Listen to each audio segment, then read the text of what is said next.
Hey guys, welcome back again to another episode of the Bitcoin News Show. We're back again with another week talking Bitcoin news. We got some really big show tonight. We got some awesome people joining us again. It's been a lot of talk in the news, a lot of stuff going on. Really want to get into it. We're going to have a couple of really special guests joining us tonight. We got Chris Ellis joining us tonight. We got Theo Goodman joining us tonight. They're going to be here a little bit later on in the show, hopefully, if they can wake up early enough. It's pretty early their time over there. I think it's like 5:30 or 6:30 a.m. So I'm really happy and glad for them to join us. But joining us right now, we got a couple of regulars in the Bitcoin space. We got Gabriel joining us. Gabriel, how you doing? How you doing, Gabriel? I am doing very well. Thank you for asking. Good evening. Awesome. We got Shem joining us from across the pond. It's really early for him as well, so super thankful, super happy, super glad for him to be joining us as well. Thank you so much, Shem. Arigato. Awesome, guys. So we got a bunch of topics that I want to cover tonight. Before we get into it, though, I would kind of like to just kind of mention a couple things here. First of all, today is January 11th, so that means that it is the 1 year anniversary, or not the 1 year anniversary, but the anniversary of the death of Aaron Swartz. And so I did want to kind of bring that up a little bit. It's been kind of put around in the news a few different places and things like that. But I just wanted to bring it up to kind of remind people, of what he did and the events that kind of led to his passing and stuff and his suicide. So I think that people really want to understand what his point of view was, and really for me, I think that my biggest thing for him was just thanking him. What I really have to thank him for so much really for me is opening up my eyes to kind of like the centralization of data, to really how all the medical data, all the important stuff, all the important data that you can never really think of that scientists are using, that scientists get grants for, and all that kind of stuff is actually really locked up in these centralized silos and things like that. And it's absolutely ridiculous. Like it's not like everybody knows about it, everybody knew about it, and everybody agreed upon it. This was kind of agreed upon by a select few individuals without the say of the massive amounts of people. And so this kind of stuff, just went on for years and years until finally now almost the world's really important scientific data that has been researched and got money to be researched is kind of locked up, and you got to pay a lot of money for that kind of stuff. So I just, I never really knew about that until Aaron brought it to light. And that was one of my big things. And the second really thing was that that he brought to light really the archaic laws, the archaic computer security laws that were put in place back in the in the 80s and stuff, and that are still being used today. And it's absolutely ridiculous. So we got Chris joining us Chris Ellis joining us right here. So I just wanted to mention that, and I wanted to get everybody's opinion on it and get everybody's thought about the. Hey, Chris, how you doing? Hey, can you hear me? We can hear you just fine. Cool. Good. I'm gonna click on you just to give you a couple props for being here so early. Thank you so much. Shem, what are you doing up at this ungodly hour? I was gonna fucking phone you, man. You guys, man, you were too cool waking up this early. Yes, it's good. I love waking up this early because you get the whole day. It's nice. It's nice, isn't it? The whole world to yourself. Yes. All in the name of Bitcoin. Silence. Yes. No, man, you mentioned something really important about research papers, and I was the same. I didn't realise, and obviously at uni and postgraduate, all that kind of stuff, they go, oh yeah, you've got to sign up for these journals, and it's absolutely ridiculous that in this 21st century age that fucking you can't access research papers without going behind a paywall. I think there's a real big academic discourse and conversation that needs to be had about this. And I think that him releasing because what he did was basically release loads of papers. However he got them, he hacked them. Good on him, and he basically made it so that loads of people could get free information, and the ideology of the internet is free information, the sharing of information, sharing the wealth of knowledge, humanity's knowledge.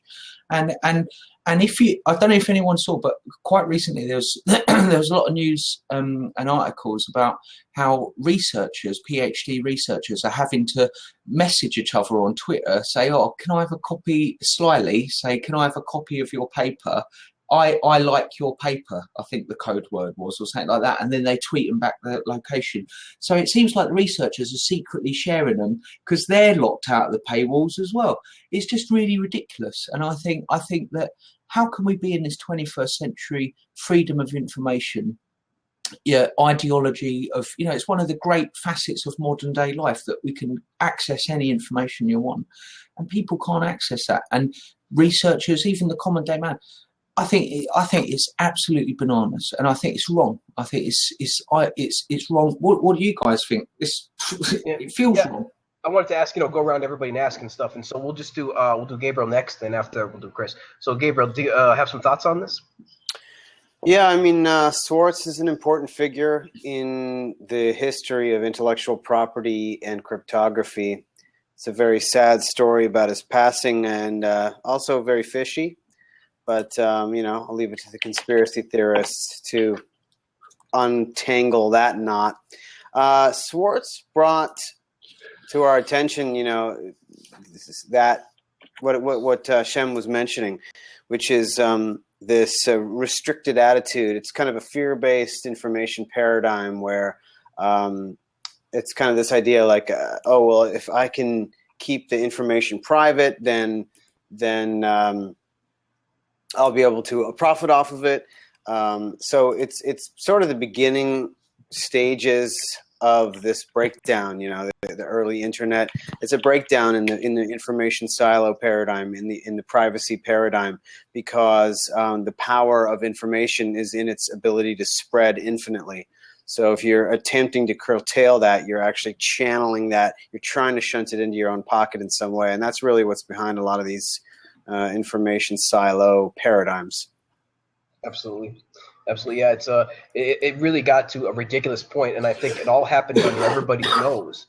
I don't think that the vast majority of smart people in this world really were aware that this was kind of happening, at least until it was too late and they weren't able to change it. But Chris, tell me, what are your thoughts on this, and how far we've come, and have we made any progress at all on this front? Well, I didn't hear the original question. I don't think I needed to. I knew you were talking about Aaron as soon as I came on, because when Shem started talking about publishing of papers and so on, I was like, yeah. So I kind of know. But what was the question, just for my clarity? Sure. Yeah. So actually, wasn't too much of a question. I actually just brought up the topic and wanted to hear your everybody's thoughts on it and stuff like that. And everybody shared now except for you. So I just wanted to hear what you thought about the whole debacle, and how, if we've made any progress and stuff like that, just to kind of help shine the light on really what happened and why he's so important to everybody in the cryptography world and to the computer science world. It was mostly his enthusiasm and his inspiration, not just his intellect. I mean, that was just the icing on the cake. We need another person. We need another Aaron Swartz now. The internet really needs another one.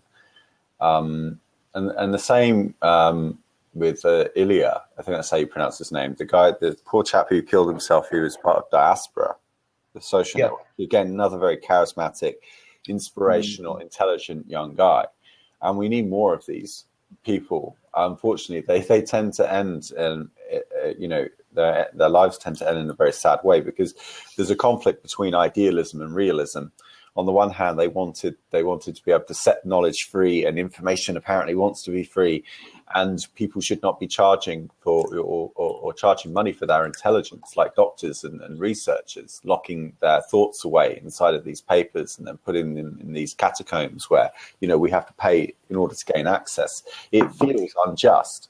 It feels unjust that if you're a cancer victim and you are struggling and you're trying to research a cure on the internet, you have to pay $30 to JSTOR just in order to read a research paper that may or may not even help you. So I absolutely support what he was trying to do in its ethos. It's why, IPFS, I think, is a great thing, because it enables publishing very, very easily and permanently in a way that cannot be censored or is censorship resistant. And the thing I like about it as well is that it also enables us to explore ways of monetizing for the people that produce that work in the first place. So that the monetization or the way of earning money or being rewarded for the academic research needs to be baked in by design, Now, this isn't so much a problem of publishing. This is a problem of academia.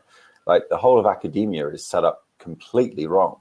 I've said it before, and it bears repeating, that academia is based on the assumption that the world is knowable, that there is such a person that knows the world. That person is usually called the examiner or the professor. And if you get the right answers, you'll get these academic tokens. You'll get these economic kind of grades that you'll be able to take to the bank and cash in. And here's the problem, is that students are taught how to be taught. They're not being taught how to learn. And what happens? Or think for themselves. Or think for themselves. Exactly. You're not supposed to think for yourself. And so when you go into university, you're not really doing your own research. You're doing your professor's research. And we've got PhD students that are literally just sitting here like mechanical Turks. Like, if it's in medicine, they're putting the little drops in to the thing. I don't know if I have it to hand. There is actually in this flat somewhere one of these little devices similar to my full node, except what that one does. Oh, I can see it right there. I'll grab it in a minute. It's over on the other table. But basically what it does, it allows you to put little droplets in a lab, like DNA samples and things like that.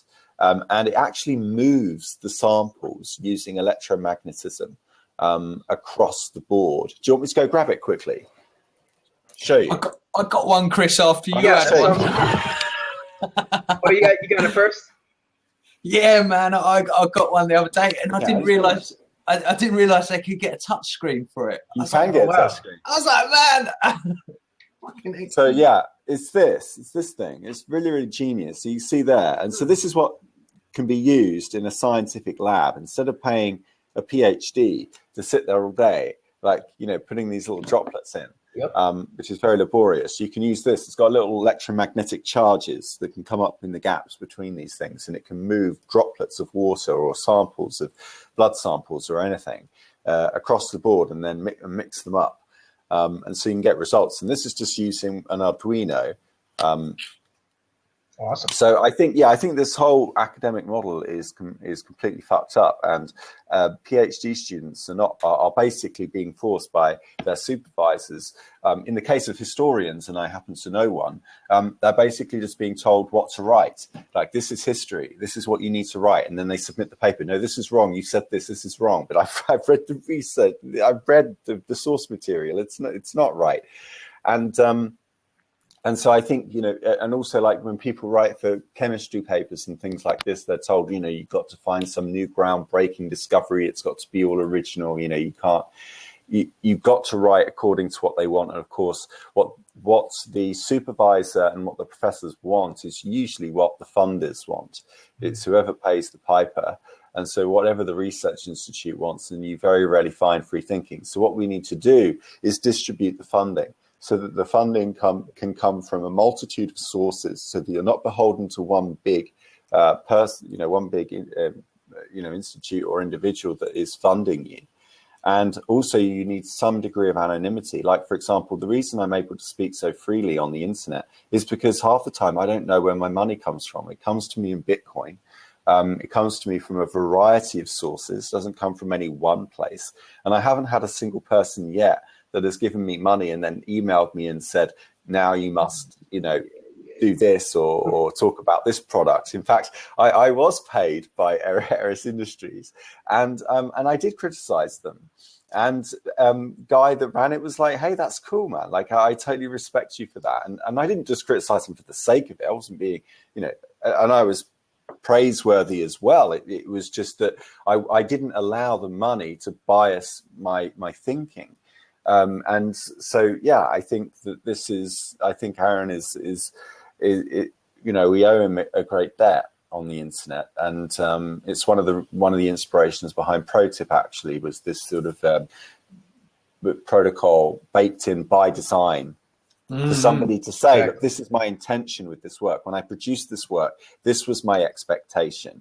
And to give another human being on the planet the ability to respond to that expectation voluntarily if they choose to. It's not obvious, and Jimmy Wales often has this great quote, which is, it could be something that works in practice but not in theory, where you design it and everyone looks at the conceptual design and goes, fuck that'll never work, we're not building it. But then you build it, use it, only to realize that people actually do want to voluntarily pay each other. Like, what a weird thing. Well, look out the window right now. Most people are voluntary. Most people are engaging. That's what PayPal makes their money from. Right. I think it's interesting about content. I saw a fantastic article talking about how people are taking content like videos off YouTube, reposting on Facebook, getting hundreds of thousands of hits. People that own that content then complain to Facebook, they take it down, but by that time loads of advertising money has been generated from that. And I think what we're seeing that these kind of Facebooks and these Ubers that don't actually have content themselves, but are actually kind of nests where content is drawn towards. Yeah. And I think that what we need is more kind of systems where actual content creators, and this is what been one of the fallacies of the internet, is as it has remodeled the distribution of content and taken away the barriers of content to a given audience, it's also made it more difficult for content creators to be, given the intellectual. It's made it easier. You know what I mean? But it made it easier to share, but more difficult to monetize, right? Because so I see Bitcoin and blockchain technologies as a way to answer those problems and to, as Chris says, to bake that in at the very design level. Yeah, and I think it's a massive problem. I think there's too many people making money off other people's content. There's too many advertisers making money off free. They call it freebooting. That's the word for it. Freebooting content, just cutting, pasting, uploading it, getting all the advertising on it. You didn't even make it. Nothing to do with it. And all these paywalls restricting people to be able to access free information. Hey, if I want to invent a cancer treatment, or as a researcher, an artist, and musician myself, there's loads of information that I'm trying to always find out, and I'm hitting paywalls and I'm thinking, fucking hell. So for me, Aaron Swartz is another casualty of the internet era. He's another Edward Snowden in a different capacity. He's another Julian Assange. He's someone that's doing the right thing and is a casualty from it, and is no man's land at the moment. Free fall, and these people that make money and that want to protect their systems that are currently, which is fair enough, they ain't going to really want to allow someone to do that. So they made sure they destroyed the fucker. What was he, like $2 million in debt, going to have 20 years in prison, whatever. It's just bananas. And what did he do? All he did is release, 10,000 research papers that probably, if you would have done asked all those researchers, they would have said, yeah, I'd love my content to be free to other researchers. The guy's a fucking academic. What's wrong with it? He's not a criminal. He's not like that fucking Chaperone or whatever, some cartel boss. He's just a guy trying to get free information out. It's just bullshit. Yeah, it is interesting how the internet kind of went centralized and stuff like that. It actually evolved into the centralization, but it was natural, and it was kind of just what we needed to have at this point right now. But you know what? Eventually, I'm glad that Bitcoin was created and that we did figure out how to decentralize things and stuff. But it is cool that we went through this centralization period, because there's some parts of it that's good, and one of those parts really is that all of this money, all this VC funding and stuff like this, all this money, that it did kind of go into helping create better interfaces, helping create better technologies and things like that. But now we're at a point where, okay, we can take what we've learned from this now, and we can give all this knowledge back. We have people doing amazing things like Chris Ellis creating ProTip and things like this, and tools that's going to actually help people, that's not designed to make money by itself. And so now we're at a point where we can kind of come full circle, come back to how we're used to doing things in real life, which is peer-to-peer. And so that's really important. And Chris, I definitely want to move on to your projects as well. We're about to do that. Before we do that, I'm really glad to hear everybody's thoughts on that. I'm glad that we were able to recognize that, because Aaron Swartz was an inspiration to many, and really was a hero. So I'm glad we got that to talk about that. So I actually wanted to say one more thing. Oh, Gabriel, go ahead. One last thing. I'm not completely convinced that crypto, blockchain tech, really tech of any type, can magically make something that is abundant obey economic laws of any type. So I'm skeptical that Bitcoin can magically make content which can be shared freely on the internet, which technically is totally abundant. It's not a scarce good. To actually monetize purchase of it, I'm skeptical of that. What I think is going to happen is that the paradigm will switch around, and that's where things like ProTip come in, where we're going to switch around to a patronage donation based model. I don't think we'll be able to ever control anything, because all you have to do is change a single bit in the movie file and re-upload it to IPFS, totally different hash, but yet indistinguishably the same content. So I don't think that we're going to see an intellectual property paradigm arise. I think we're going to see the old one fall and be replaced by a completely different economic paradigm. And if someone manages to use blockchain tech or any other tech to facilitate that, then I'd count that as a success. Exactly. I was going to say on that model. Exactly. I was going to say, because I think it's going to be a little bit of both, because we're going to need a little bit of both. People want to be able to monetize their content, and so we're going to try to find better ways to do that. That's never going to stop. And the ways that we have right now are too centralized. For example, musicians, you only have a couple of choices. You go to Spotify or you go to iTunes, you go to Pandora, and that's really about it. So I think that blockchain technology can still help. Artists like Imogen are pioneering in that front, trying to be able. Man, I was using Bitcoin before seeing pictures, man. For sure, yeah. I mean, but as this artist, more and more artists are jumping on board this type of payment, to try to stealing our ideas. Yeah, Bitcoin, I love it. So that's what, I think it's gonna be a combination of both. So we'll see how it plays out and stuff like that. But anyway, ladies and gentlemen, if you could go ahead and tweet out, everybody can tweet out what we're doing right here. We're talking Bitcoin tonight, this Monday evening. We have Gabriel on here. We got Shem. We got Chris Ellis. The one and only. So we're about to start talking about his projects. Chris Ellis, again, on the show tonight. We want to thank him because it is so early his time. He's got a lot of awesome stuff to talk about. He's doing a lot of good projects. I want people to know about these projects. That's why I wanted him on the show. I want people to understand why he's doing these projects, and hopefully, he can inspire other people to do projects like him, as he was inspired to do these projects. So, Chris, what I want to do is just want to have you talk about your projects, and then I want to talk a little bit about the 21 Inc. computer and just kind of compare and contrast and get your thoughts on that. And because I just actually been hitting the headlines a little bit lately, and so Chris, if you go ahead and take it away, introduce yourself a little bit and the projects that you're working on. Yeah, well, thanks. So I'm working on something called the Full Node Project. This is a Bitcoin full node. It also has IPFS that I just mentioned. It has GNU PG. It's not really just about Bitcoin. It's really about publishing. It can help people that want access to financial services, or they can be their own financial service with this little device. They can also, if they're an inventor, they can use this device to prove ownership of an idea or a concept, any kind of designs, because you can do time stamping. That's with the touchscreen. I've actually got a touchscreen coming for this today, so I'm going to be testing that out as well on here. And so, yeah, for the price of £100.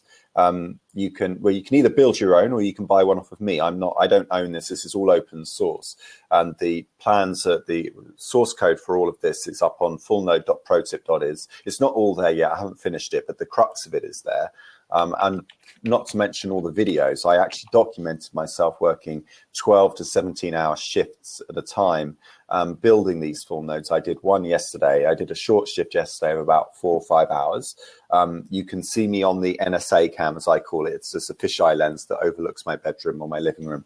And you can see me building these, so you can see that it's the real deal. And what these really allow you to do is they allow you to have full custody of the Bitcoin blockchain, which is an immutable distributed database. First and foremost, I should say, it's a distributed database. It doesn't become money until later. It doesn't become money until all of these properties come together and people can then agree, okay, this could be a store of value. And then what that allows people to do, particularly in countries like Botswana or India or Brazil and so forth, is it actually gives them full autonomy. They're no longer reliant on a company to provide them with an API and to dictate the terms under which they can transact. And they can now have access to the full ledger, or a Satoshi called the single history. They can build their own APIs. In fact, I'm going to encourage it. The difference really with the 21 like Bitcoin computer, I'm slightly ambivalent about it. On the one hand, like when it came out, I thought it was a really cool device, and we had talked on the World Crypto Network before about distributing the blockchain with memory sticks and doing things like this. It wasn't an original idea with 21. I mean, the Rokos OS, ROKOS OS, is something that's been on the Bitcoin Talk forum for some time now. It's a distro, a Linux distro for the Pi that has a whole bunch of altcoins pre-installed on it. I think OK Cash, Dogecoin, Litecoin, and obviously Bitcoin. So this was not an original concept 21. Its founder sounds like he's a Stanford grad, obviously, very privileged. So it's not hard to imagine how these people got money. It's because they were in the valley. They were hanging around in the right circles, and then raised a lot of money. But when it initially got launched, what I was told, and this was long before I even thought of doing this project, I was told that the users of this device would have to use 21's mining pool, that it would be baked in, that they were going to be making mining hardware and putting it into things like space heaters and stuff like that, but that the users would be getting the devices for free or for a reduced cost, because this device would be heating your room at the same time as mining Bitcoin, and then subtracting from your bill, obviously, the amount of Bitcoin that you generated, the monetary value of that. Now, that's, again, not an original idea with 21. When the press releases came out, and when obviously a company as a PR manager, you want to present your company as groundbreaking, revolutionizing, paradigm shifting, disruptive. When you do all of this bullshit corporatizing, is that you have to make out like you are the originator, and all the people that came before you aren't relevant, simply because you've got a bigger voice. And because you've got a bigger voice, you can completely change history and say, no, these ideas on the Bitcoin Talk forum between these crazy individuals never happened. And the people that were talking about heating up water and using all the ancillary benefits of the heat generated from the miner were never discussed. I mean, we'd been discussing this on the forums and in Reddit for a very long time. It's just that the people behind 21 are just privileged in the sense that they have access to captains of industry. They have access to venture capital money, and they have access to the PR, the bandwidth. In fact, they like to believe that they have a monopoly on the media. And actually, I've noticed some of these companies get quite annoyed when somebody like me with a few thousand followers on Twitter and a YouTube channel is able to derail their message by putting on an art project like this one, where I work for $3 an hour. Whoops, that's embarrassing, because you're not going to see the CEO of any of these companies go on air for many hours at a time working for $3 an hour. They'd rather get some kid in China doing it. And that's embarrassing for them. And all I'm trying to do is I'm just trying to keep people on it. So back to what I said initially, I don't actually have, in principle, an objection to the 21 Bitcoin computer and Bitcoin computer. It's a Linux distro that they flavored. The package manager is 21 get. It's not apt-get like we're used to using. All this branding and these artifacts that they put into the design. I have a problem with it in principle. I'd rather like one. The problem is, to buy one, you've got to use dollars. You can't buy it in Bitcoin. The Bitcoin computer can only be bought in dollars. And you have to use Amazon. Yeah, you have to buy it on Amazon, and it's like $400.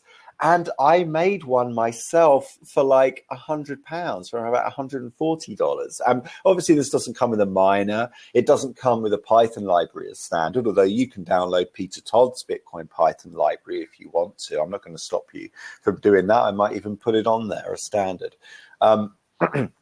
The reason why you might want a Python library, incidentally, this is where the selling point of 21 really comes in. And now I'm going to switch sides and I'm going to play advocate for them, is what they are doing a good job of is education. And they have got a very good Python library for Bitcoin on there, because obviously if you're just using Bitcoin Core to interact with the blockchain, it's quite basic. You're going to need a more powerful set of tools. So Python actually allows you to dig into the raw transactions, pull out the right bytes or whatever you want out of the raw transaction, the op return, for example, if you're doing anything like timestamping, and it can actually give you a much better experience exploring, building your own block explorer and so on. And now, I mean, my only issue is, look, this doesn't need to cost $400, and $400 is obviously going to price out a lot of people in the world. And I deliberately built mine at just above cost. I mean, I'm running this project as a not for loss. I don't want to lose money. I need to be able to survive. I probably won't be able to continue living in this flat for very much longer on this money. So I am going to have to move out at some point in the next month or two. And as a result, I'm going to need to find somewhere to live for $3 an hour. But I made the pledge that I was going to make, 500 of these. So I'm going to keep that pledge, regardless of what impact it has on my lifestyle and my health. So my problem really is the costing of the 21 computer. I'm really here just to keep them honest. I'm really here just to kind of be a little bit of a thorn in their side, a little bit of a grit. I don't mean any disrespect to them. I like what they're doing. I really do. I just, I want to see a little bit more candor. And the problem is you're not going to sell $400 devices to Botswana. Here's the danger. The danger is that they turn around, their marketing guys turn up and go, oh, this guy is such a pain. Like, he's taking all this bandwidth, all this mind share. This is how they talk. This is how marketers talk. Mind share. We're losing eyeballs. We're losing eyeballs to this guy. He's all over, like he's all Russia Today now, and he's like getting all this media exposure. And the danger is they do something like what BTC China did, and they do a press release and they say, we distributed 100 full nodes across 5 continents. You dig a little bit in, and then you find out it's all AWS, Amazon instances. It's not even real full nodes. It's like all under their jurisdiction. Okay, they try again. They go, okay, what are we going to do? What are we going to do? We're going to send free full nodes to Botswana. And now you see the problem is that this isn't anything resembling democracy now. Some guy who got rich decided to just grant some nodes to Botswana. Why? Because he wanted to look good, not because he gives a shit about the people that live there. And the reason I chose Botswana, I didn't actually choose it of my own volition. It's just that Alakanani was there. I was looking through a list of all the people that full nodes could be sent to. I was looking for people that were qualified to operate them, that were in countries that had access to the internet that was good enough to be able to sustain the blockchain, and somebody that I could keep talking to. And I had a list, and I went through that list, and then I put these names to people in the community, and I said, what do you think? And this is what came back, is people said, yeah, actually, we know, everyone knows in the Bitcoin community knows Alakanani from her work. She's been to numerous conferences. The Bitcoin Foundation were promising her that they were going to raise her some money. She was then let down by the Bitcoin Foundation. We all know how that story ended, but they were happy to wheel her out in a tokenization attempt to sort of say, oh, look, Bitcoin in Africa, because all they really care about is the price. Well, the Bitcoin Foundation existed to pay Gavin Andresen, and they were at the mercy of the price and the speculators. And that's not what I'm about. And I'm really about individual empowerment, and I'm really about giving, the people everything they need on the ground to get their needs met, first and foremost. So when you send this out to Botswana, this has been paid for by another member of the community. I don't have to give names if people don't want to give their names. I don't think anyone that has actually pledged a node so far has volunteered and said, please tell everyone that I'm the person that gave to Alakanani in Botswana, or Brock Barcelos in Brazil, or Soumitra in India, right? But this is peer-to-peer. A peer on the Bitcoin network has donated a full node to another peer on the network. And the reason you need one of these, and I think eventually probably everyone will have a copy of the blockchain in their household somewhere as Kryder's law kicks in. Kryder's law is the law that, these little memory sticks like this are getting smaller and smaller and smaller in terms of physical form factor, but they're getting larger and larger in terms of capacity, data capacity. And that's Kryder's law. It's similar to Moore's law with CPUs, but with storage instead. And so as these get more and more dense and you can get more and more data on them, so the block size debate becomes less of an issue. It becomes less interesting as an academic concern. It's interesting because of the bandwidth and so forth, but we have inventive ways around that. Another benefit of running a full node is that you can configure it so that you can start serving blocks to light wallets, SPV nodes, so-called. So people that are running mobile phones, like a kid in Botswana could program his own blockchain.info using one of these devices, and he could start serving the local community. He could configure his service to just work in Botswana, just serving Botswana IP addresses or phone numbers if he so choose to. I mean, there's a configuration file, there's a text file in here that you can configure to your heart's content. A lot of people say, oh yeah, but then you're facilitating parasitism on the blockchain. You don't have to. Like, you can configure it to only relay blocks and transactions above a certain fee amount. You know, this is democracy in the original sense of the word, demos kratos, to mean the right for the citizen to self-determine, to the right for the ability for people to do things. Think about this. Right now, you have got an incredible ability to customize yourself, your body, to choose what trainers you wear, what phone you wear, all these things. But you have no control over the park outside of your house. You have no control over the way the pavement is constructed or the way the roads are built. And why? And why do we outsource all of this decision making to a group of politicians who kick every problem down to the road to the next guy, blame every problem on the last guy, and never really ask for help or do anything? All they really want is power, and they turn up to look after their own interests.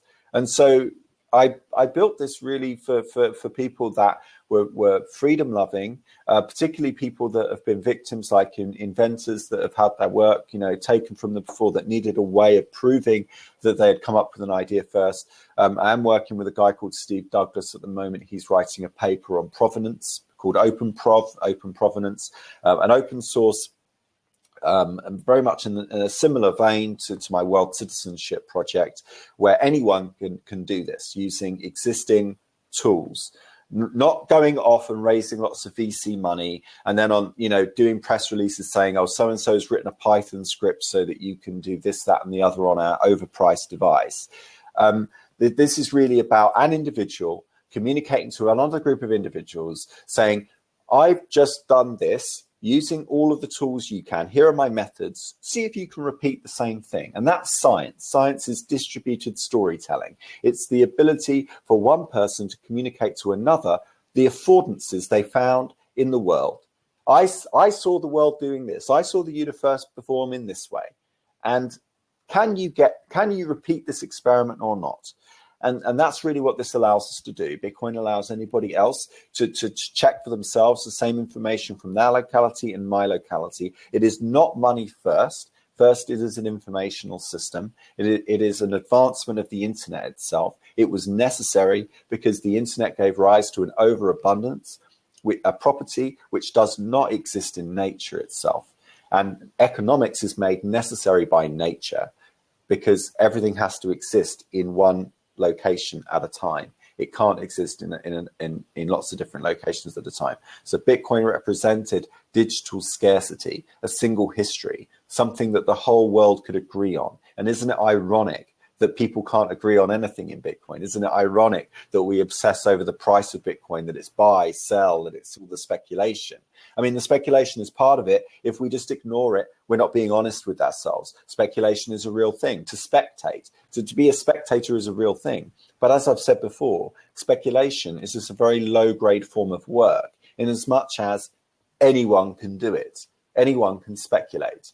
So what are you going to do? You're going to sit around all day and speculate? Or are you going to do some work, learn a craft, learn a vocation, bring something original and unique into the world? That takes courage. There's really no courage in speculation. Speculation is just sitting on the sidelines and taking a punt. And to some extent, everyone needs to manage their risk. You know, you are speculating. You're never not taking a position in the world, right? Just by holding pounds or holding dollars or owning any form of capital whatsoever, you are taking a position, because presumably you didn't put your money into that capital thinking it was going to go down in value over time. You expected it to go up in value over time. So I think that we have to be able to overcome these cognitive dissonances We have to be able to reconcile and hold two competing thoughts in our minds at the same time. Yes, on the one hand, it is money. Yes, it has some, side of speculation and things that might offend a certain group of people that are against that. It offends me, actually. And then on the other side, it's actually an informational system, a revolution in publishing, a revolution of the commons, the ability for any human being in the world to have access to the same history and to the same set of protocols as anybody else. So that's my soliloquy. I'm sorry it was so verbose, but you asked for it. Exactly. No, that's exactly what we wanted. So thank you so much for that, Chris. Again, this project, this full node project is super important to Bitcoin because, people, not enough people in the space are really giving back. There are all these $1 million VC venture companies. They're not giving enough back. They're not even coming close to set an example that you and others have in the community to be able to really bring back that peer-to-peer, really bring back that everybody should have access to this, mentality. And so I'm glad that the full node project is doing that. I want to talk about ProTip a little bit too in a second, but on the full node project, can you just answer a couple questions first? Ninjak has one. Any plans to include that Encompass in the Bitcoin node? Include Encompass. I guess it's an Ethereum fork. But and then no, I hadn't planned on. I have lots of people have suggested. I mean, remember that I don't own this project. Exactly. Fullnode.protip.is. If you want to modify it, you can. I haven't uploaded the IMG files just yet. They are available on BitTorrent. I just haven't publicly distributed them because I want some real experts to check them first to make sure that the Pi is working okay and everything's running fine. And then once I'm happy that it's all good to go, and the first round of people, the first 20 or so people that got the node, once they've reported that it's working okay and everything is good, then I'll release the IMG files publicly, and then you're free to put whatever you want on there. Sure. Can you maybe go over the software that you do ship with it? Because people, I think, also need to understand that this is not just about even Bitcoin really that you're shipping. I mean, this full node is coming with a myriad of security tools and things like that people can use outside of just Bitcoin. I mean, this is kind of like a one-stop shop with this, because this is kind of really demonstrating the future of technology. Because right here on this full node, you're going to give people a bank, you're going to give people the ability to sign their own identity, and all these types of things. So I just want you to see if you could go over that a little bit. Yeah, that's right. So as I say, Bitcoin doesn't exist in a vacuum. It doesn't exist on its own. It has to be used in conjunction with other software. So it does come up with IPFS, which is similar to BitTorrent. It's a publishing medium. It's a different form of the internet, in which content is addressed by its cryptographic hash, not by an IP address or the need for any kind of DNS resolution, resolving, bbc.co.uk down to 192.168, etc.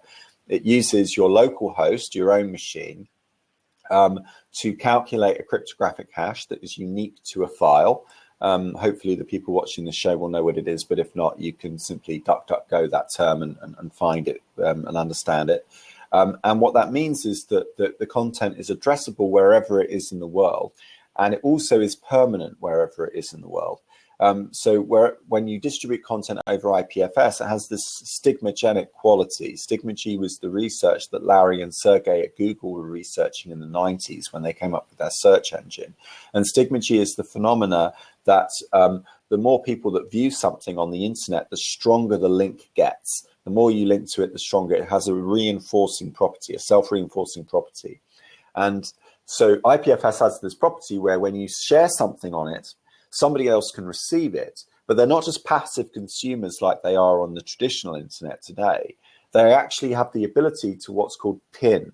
The verb is to pin on IPFS. And pinning is basically hosting. You have the choice once you've received and consumed the content to host the content for somebody else. And that's very different to the way the infrastructure is organized on the internet today, where we're basically all just passive consumers. And we have these big broadband connections, which have large bandwidth coming downstream, but very limited bandwidth going upstream. And we're therefore discouraged from being producers and entrepreneurs. We're encouraged to be passive consumers, and we're just supposed to sit back and just consume all of this content and, of course, pay for it at the same time. And so IPFS completely changes that. So it's a platform for publishing that is resistant to censorship. that you don't need traditional IP not intellectual property, but the internet protocol. You don't need TCP. You don't need HTTP. I'm sorry. You need TCP/IP to do all the seeding and so forth, but you don't need HTTP. So you don't need DNS in order for your work to resolve, for people to be able to find it. You can just use the hashes, and then there are services like Alexandria.media that can then be a gateway to the internet. So people can just use Alexandria.media, the website, to find your content. They don't need these long string of hashes. They can actually use the title of your song to find the song, and then Alexandria Media's platform will then do all the work for you to resolve it and to make sure you're looking at the right content. It then comes with PGP, or GNU PG as it's called. So you have the ability to self-assert an identity if you want to. Along with the blockchain, you now have the ability to timestamp your hashes, to your content on IPFS, and you have the ability to timestamp an identity on the blockchain if you so wish. What else does it come with? It comes with Iceweasel, which is Firefox for the ARM processor. It's a Mozilla project. It's a browser. And it comes with CryptoCat, which is an encrypted chat messaging service. So you're able to communicate cryptographically with anybody else that has. CryptoCat works in Chrome and Firefox, I think. So anyone with those browsers, you'll be able to communicate in a cryptographically secure way. And and so I kept it quite bare bones. I didn't want to overload it with libraries and things like that. If people want to be able to download Peter Todd's Bitcoin Python library, you can just duck it and look him up, and you can download it very yourself. I'd actually rather not own this project. I'd rather other people came forward and made their own tutorials about how to install things on the full node. Really, I just wanted to lay a foundation that other people could then start to build on top of. And the more simple and the more elegant that you make it, the better. Very true. Very true. Awesome. Electricity Hacker had a quick question. They were wondering what's the difference between this and running a custom distro on a laptop. This is really just convenient. So you can either just pay me to build you one, and that's just convenient. You don't have to set it all up yourself, because I don't think there are any binaries available for the Raspberry Pi or Linux for Bitcoin. I might be wrong about that, but I couldn't find any that I really trusted. So you have to compile Bitcoin from its source, which does take several hours to do, especially on the Pi. It also takes about 4 weeks to download the whole blockchain. So there's a convenience, but I would encourage you to run your own distro if you know what you're doing and you're comfortable with that. But I was really aiming this project at a new group of people that are technically minded and enthusiastic, but perhaps don't have we're looking for an excuse to really get into something and to get their hands dirty into the code and the command line, and really just wanted some convenient package to just kind of like say, okay, now I've got this, I can start playing around and doing the things that I really want to do. And my hope is that once they do get involved in the command line, that they'll never lose that enjoyment, and that they'll want to keep on doing it and maybe build full nodes for other people and start building their own one. I mean, there's nothing stopping you from pulling the memory card out of my device and putting your own one in, and then starting again and following the instructions and installing it and seeing what that's. Very true. Very true. Awesome. Yeah, I really hope that this project is going to inspire a lot of people. So tell me, Chris, we have one more project to talk about, really, which is ProTip. We did mention it a little bit, but this is another important project that I really think people need to know about. And this is something that is free. This is something that really can revolutionize kind of how entrepreneurs and how creators can get paid over the internet. And so I really wanted to just have you talk quickly about ProTip and how that came to be, and how people can really use it to empower themselves, and of course where they can get a copy of it. So what do you think, Chris? Tell us about ProTip. Yeah, so ProTip was an invention that was born out of necessity. I needed it myself, and no one was making it. And I realized that if there is a problem, you are the problem, and so you just have to go and fix these things yourself. And right now we're going through a real nightmare in the world. people want to get paid. They have lifestyles to uphold.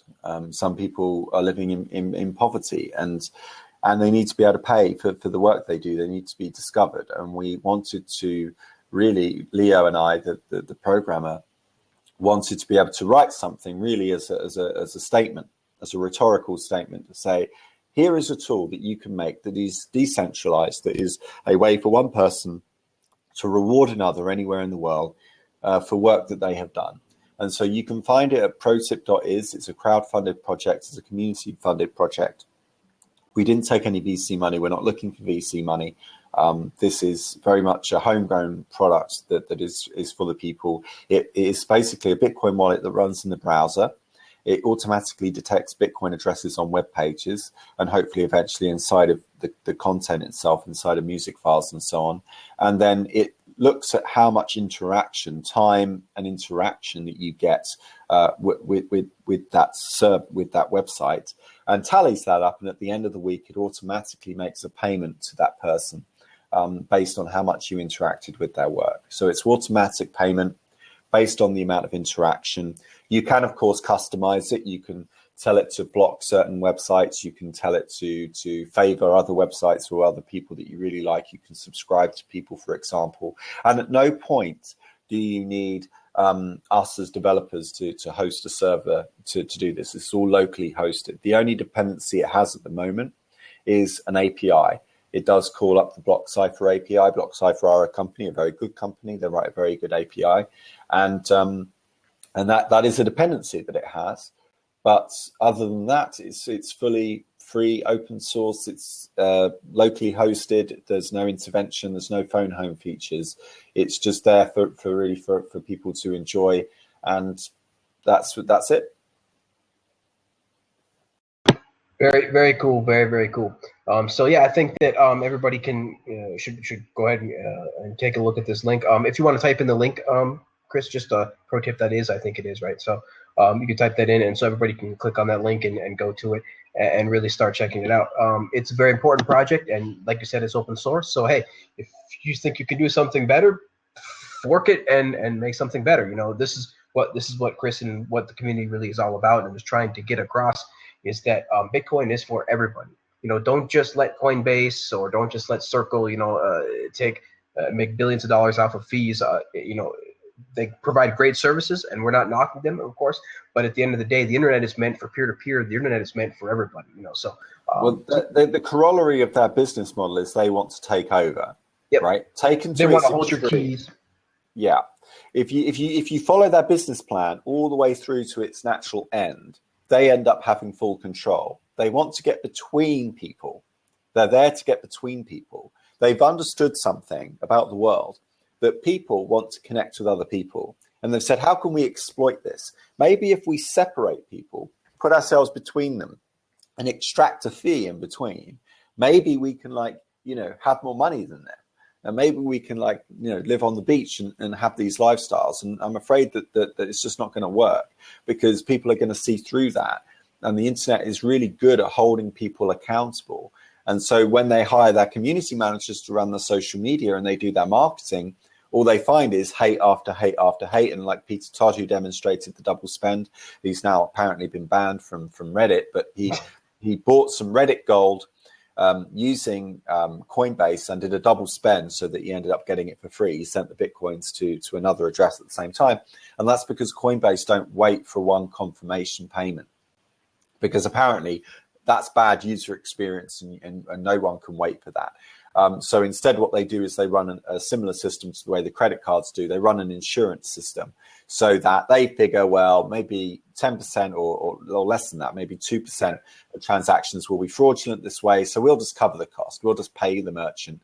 But obviously that's a lie, right? It's a lie because that payment never really got made. And really, you're absorbing it as a business. And if you're absorbing it as a business, where are you getting that money from? That's called an offset business model. Where are you getting it from? Are those funds segregated? Are they part of the kitty? Are they commingled with all the other money? Are they commingled with the wages that you're paying? Where is that coming from? How is that being funded? Well, of course, it's being funded by the people that use your service. because I've never met a company yet that doesn't kick the cost down the road to someone else. All the companies do. That's really why you set up these companies, is to set up a power structure so that you don't have to be the last one holding the can. It's so that you have the ability to dictate the terms of the agreement. And so you have the ability to pass the cost on to somebody who has less ability to pass the costs on themselves. It will eventually land up in the hands of somebody that doesn't have the controlling interest in the. And of course, we could take it all the way, all the way up to the whole thing about, well, it's because it's a company, and well, because they have to be beholden to VCs and stockholders, and you can take it all the way up. And this is why Bitcoin is going to be so phenomenal. It's going to revolutionize all the way up the stack. I mean, all the way from the little banks in the corner, all the way to the Coinbases and to the JP Morgans and to things like that. It's going to really come from a grassroots, come from the bottom up. So it's going to be absolutely exciting to watch. So thanks again, Chris, for explaining those two projects. Again, those two projects were Pro Tip and the Full Node project, and you can find more information about that by following Chris at Mr. Chris Ellis, and you can check out Pro Tip at protip.is. Very important projects. Again, it's kind of hilarious. He's kind of making 21 Inc. Look pretty bad, but this is what we do in the community. We try to have everybody beholden to the Bitcoin code, which is fairness. This is what Bitcoin represents, is fairness, and so this is what we want to see around Bitcoin. So Theo's just joining us. How you doing, Theo? Thanks so much for joining us, man. Can you hear me? Yes, sir. We know it's super early for you, so thank you so much for joining us. I'm alive. I'm doing pretty good. I'm mostly doing non-vocational stuff that anyone can do, just sitting here. But awesome. Okay, so what's the topic? Well, we're not on the topic yet. We were actually just still. I wanted to first, before we start the show, and just for the audience to know too, before I started all the news topics and stuff like that, I just really wanted to be able to have Chris come on and speak about his projects and let everybody know about them, because they are really important projects. So I just wanted to have Pro Tip and the Full Node be shown first, and then we can get into it. So I just wanted to take a quick minute to thank my guests again, Gabriel, Theo, Chris. Thanks so much for joining us. We don't pay these guys to come on. We're all doing this voluntarily. We're coming on here trying to spread the good word of Bitcoin, trying to let people trying to. I'm pretty sure you guys are gonna start wanting money from me soon. Where did that big Bitcoin transaction come from? I just got like a lot of money all of a sudden. I thought it was from you. Everybody hold up your QR codes. So no, but no. Thank you guys again. This is great. We really want to educate the people, and I know it's difficult for people across the pond like Chris and Theo to get here, because and Shem too. I just want to thank Shem real quick as a guest. It was great having him on real quick. He was here, and it's super early for him as well. You guys are all doing like 5:30, 6:30 a.m. Better men than I. I don't think I've been up before 7 a.m. for a long time, so I'm not built that way, or whatever you want to call it. I'm a programmer, so we tend to favor the nights. So thanks again, guys, for being on. If everybody could go ahead and tweet out the show, let people know we're here talking Bitcoin. We're about to actually start the topics and such. You can just click the tweet button on the top left-hand corner, or you can just manually tweet it out. If you do click the button, it does give you a little animated GIF of the past few seconds to tweet out to the show. But we have 188 or 189 views so far. But we have 20 people in here right now. We've been averaging about 20 people, and we have about 190 views so far. So that's pretty good, because typically I started getting 40 views, then 60 views, then 80 views, and now we're getting into the hundreds. So that means more people are paying attention. That means more people can spread the word about Bitcoin. So that's awesome and excellent news. So again, if you guys could all tweet it out. Maybe one day I'll put a donation address, but for now, I'm just doing this because I feel that it needs to be done. And, as a programmer, I make okay money anyway, so it's not a huge deal, but I just want the world to know about Bitcoin.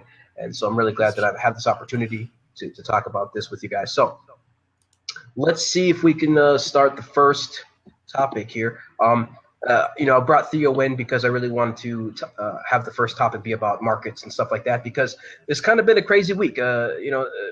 Kind of been a crazy month. The first month of 2016, the markets are going crazy. Everybody's losing money. The freaking Chinese stock market lost the world trillions of dollars, and 2.6 trillion or something. And it's kind of funny because people used to criticize, Bitcoin for its volatility, but I think they need to start really rethinking their stance because, the Chinese stock market had its shortest trading day in 25 years. And so you want to talk about volatility. Well, okay, $2.5 trillion, that's a lot of money. So, I wanted to get your guys' opinions on this and just kind of see how is Bitcoin being affected right now, and are people actually using it as a safe haven, and are people actually finally coming to the realization that Bitcoin can even be a safe haven? And so I wanted to get your guys' opinions on this. I am going to paste a couple of links in here, but first I'm going to ask Gabriel, what are your thoughts on this crazy mess of the stock market we got going on? Well, we've been expecting this type of movement for a while. Those of us actually paying attention to the fundamentals of the market. When you print a bunch of money, most of that money goes into speculation. Then when you stop printing it, the liquidity goes away and the market goes down. That's what happened. Now here we are. All right. Short and sweet, I guess, Gabriel. That's cool. Yeah. There's just these links going around all over the place about how follow the world markets and the growth of Bitcoin. Bitcoin trucks on while the traditional finance ecosystem burns to the ground. And then, Bitcoin a safe haven as global equities and commodities tumble. So it's just great to see all these headlines, because I guess we all kind of knew this was happening. Money printing is never a good thing, and the world is starting to feel this. So Theo, let me go ahead and ask you, what do you think about all these links about what people are saying? Is Bitcoin, are people rushing to Bitcoin as a safe haven? Is Bitcoin even being affected? Is it rising? Is Bitcoin maybe affecting the other markets maybe, or what's going on? I don't know if anyone is really going to Bitcoin as a safe haven. Maybe already maybe some people that are already into Bitcoin are getting more excited. I could imagine that. But what I do think is happening on a small scale, which we cannot prove, is that it could be used for capital flight. So let's say, for example, I'm in China and I want to get capital out. There are other ways of doing it that are pretty efficient and centralized, but Bitcoin is an option. And I think people are looking at it as one, or they're basically speculate. I guess it's kind of a safe haven. They're kind of maybe another angle is they're speculating that the other methods will be harder to use anytime soon. So let's get some Bitcoin in case I need to use that. So I could see it being used for that more. Let's see what are the other I don't know. I mean, Bitcoin is not stable, so I wouldn't say that it's like a safe haven to like euro dollar or equities necessarily. Wait. Euro dollar is stable? No. I didn't say that. I'm just saying I don't think Bitcoin is more stable necessarily. I mean, it is. Okay. It has different qualities, like I said about like capital flight and yeah. Have the markets been affecting Bitcoin's price at all? The yuan devaluation, yuan devaluation era. This is a thing. At least the narrative of the yuan devaluation and the so-called and all these kind of like headlines. Safe haven and capital flight, at least the the price of the Chinese yuan going down, US dollar really strong, and then basically sorry, I have to laugh at the comment, and then and then people go into Bitcoin, to hedge out of holding yuan, because Bitcoin is then better option. So that narrative, or that actually happening, is has been definitely affecting the price for sure. I mean, you can just chart it out. The price of offshore yuan traded dollar on a chart, and then put on Bitcoin there, and you can see correlation lately. Definitely, as far as the stock markets, you do usually have a kind of beginning of the year selling. I think this is definitely more than just your, this is Happy New Year, let's sell a little. But, we could see a bounce here a little bit, but let's see, is this really the trend change? We were here in the summer, remember? Same thing happened. China sold off, right? Greece was over, and everyone, oh, it's the end of the world and everything. And it bounced really good. It had a great rally. It really bounced. So, oh, wow, congratulations, Shem. That was a good rally. Nice one. Oh, Nice hey, one. look at Wow. that. It's a mini Shem. So, yeah. So I think that that's as far as the equities go. But yeah, it looks like there's a lot of fear in the market as far as if I just look at a chart and how it's selling off like this. So yeah, maybe it's not the end of the selling. I don't know. I'm kind of thinking it might even bounce here actually for a little bit, but maybe this quarter and this year we will see more panic. More stuff happening. Yeah, because we've been in the 450s now for a while. I mean, except for Bitcoin's looking pretty good right now. I mean, what about stability? I mean, I think we're starting to see a bit of price stability emerge, and I think what we're starting to see is Bitcoin really be able to hold its own as a currency, and people are using it more. Transaction volumes going up. We've got online people using it, that sort of thing, and also, it's done better than the ruble. So it's been about a year, and all this VC money that's been occurring, and all this VC money that's been coming into the sphere. I mean, it's a lot of it's kind of dropped out. We're seeing some of the big players emerge. We're seeing stable organisations, but the great thing is that more people are using it, and I mean, it's difficult, because us musicians and artists and researchers. We're the content creators, so we love Bitcoin. We love the idea of being our own banks. We love the idea of being able to make, products and services based on blockchain and that sort of thing. So I see that this year is going to be one of the best years ever for Bitcoin, if not the best year, because it's not like 2 years ago, 1 year ago, where price volatility, or we've got things like Mt. Gox. We've got a nice ecosystem emerge now. We've got lots of money in there. China dominates the market still. BTC. The Chinese are the ones that decide about XT. They're the ones that are deciding about the other stuff. It's not the guys in the West. The East is the new West. And thank God. I wanted to jump on something about XT. See what you guys reckon about that, because we haven't jumped onto that subject. I mean, just quickly wrap up the market style. Yeah, no, we're definitely going to get to XT. I want to get to that, but I just want to finish the market stuff first. Real quick, Theo, do you have any thoughts to finish there? I'm just looking right now at the yuan, and since and compared to Bitcoin, I think that's probably the main thing to watch. Devaluation. Also, there's a spread difference between offshore yuan and onshore yuan because China is limiting the flow of yuan that can be traded. So also, just in case nobody heard, the Shanghai index had a circuit breaker triggered, I think, 3 times last week, and then they just said, "Okay, forget it. We're gonna take it off now."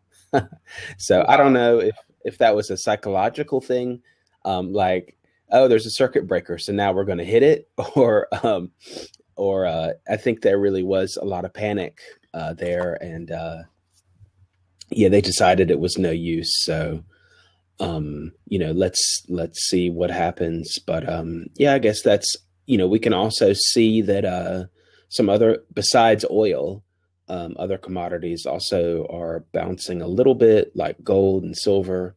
It's not like that it's out of the downtrend, but there's some buying there.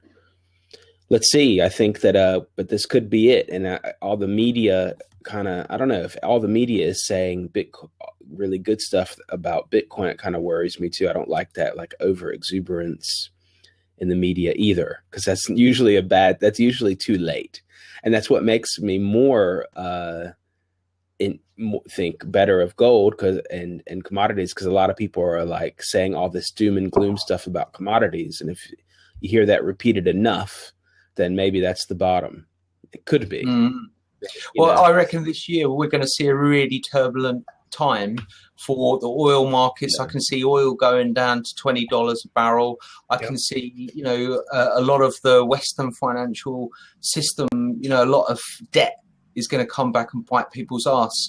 I mean, my perception, I come from it as a businessman, I come from it as a musician, artist and researcher, and you know, the way I see it, I see we've got a really, really tough year. You know, a lot of change, a lot more shit's got to happen before the good stuff comes.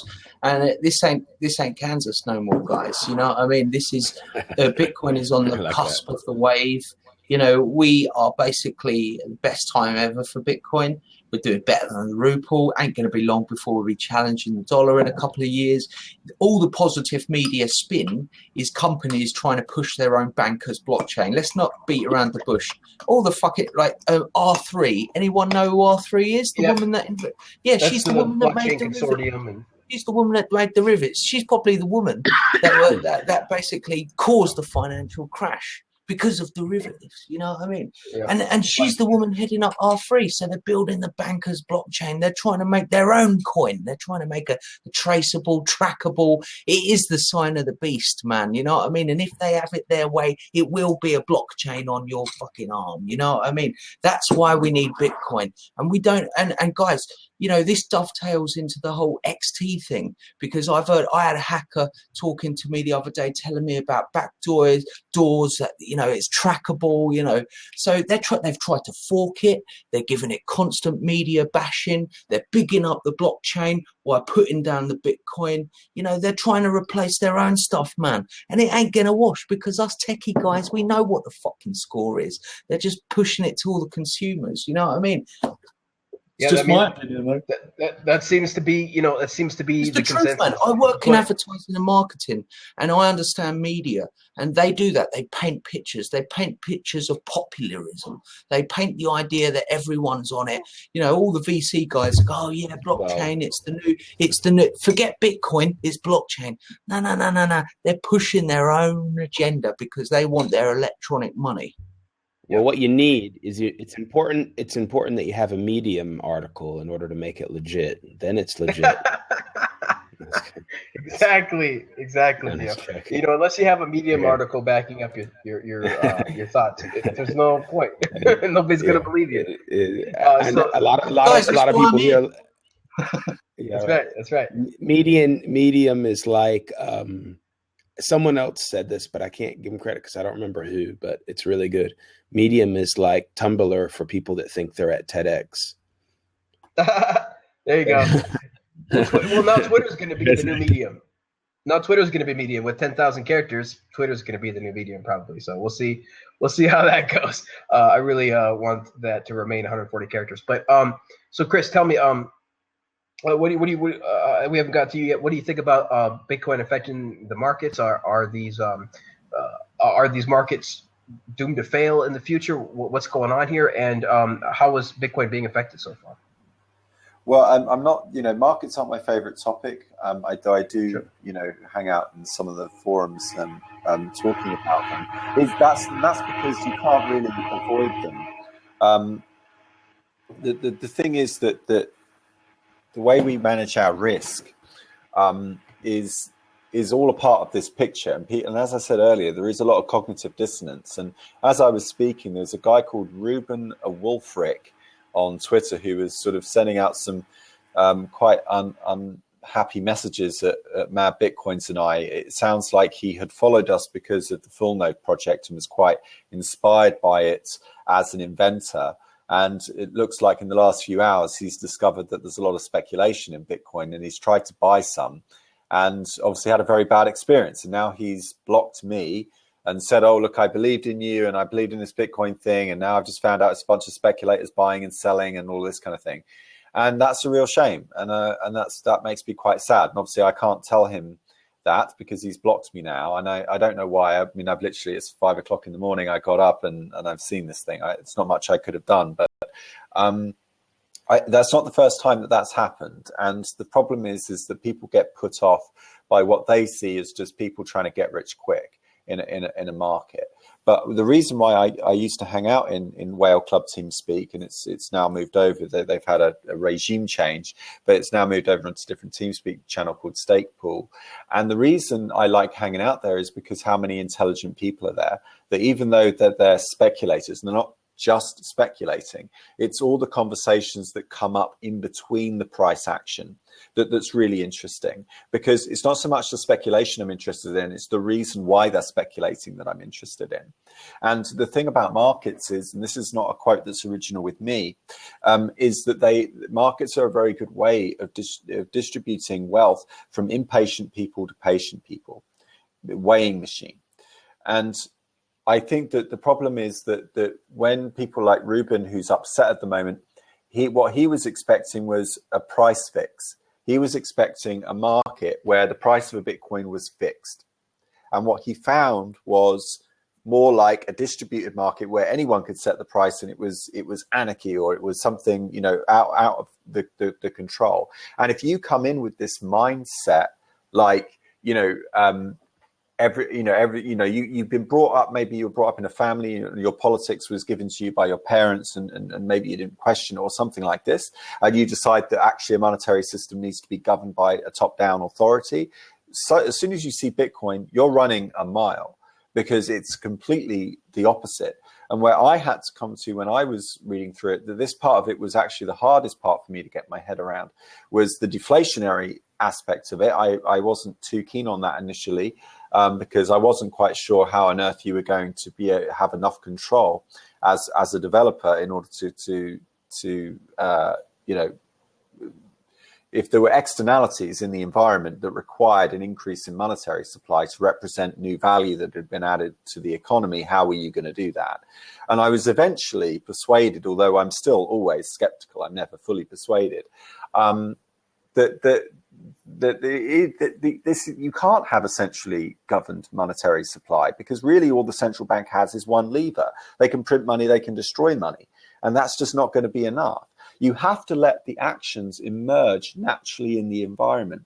So that's why eventually I did come around, thanks to Theo and thanks to some other people, I eventually did come around to the idea that speculation was a necessary part of the landscape, that you couldn't avoid it, that you were always in a position. And that's why I hang out in Stake Pool, the TeamSpeak, and it's why I used to hang out in the troll box back in the day. The BTCE troll box was the place to be. And I tell you what, we're dating ourselves now, Chris.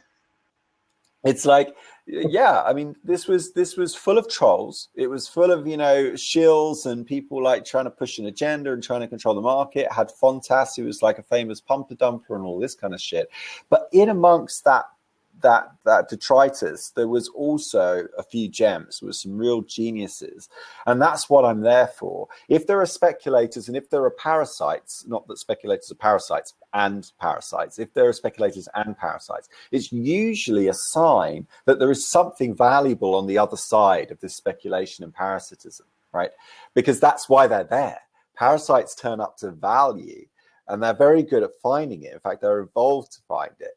And so I want to hang out where these people hang out, and I do enjoy conversing with a lot of really, some of the intelligent minds. And I'm afraid that there is really nothing. I'm sorry to Ruben if you're watching this. I'm really certain, really hurt and quite sad that you've had this experience. I'm sorry that I couldn't respond to you, but I don't know what to tell you. If Bitcoin's price was fixed, we'd be back into the same position we were in with the traditional monetary supply. I don't know whether China is flying.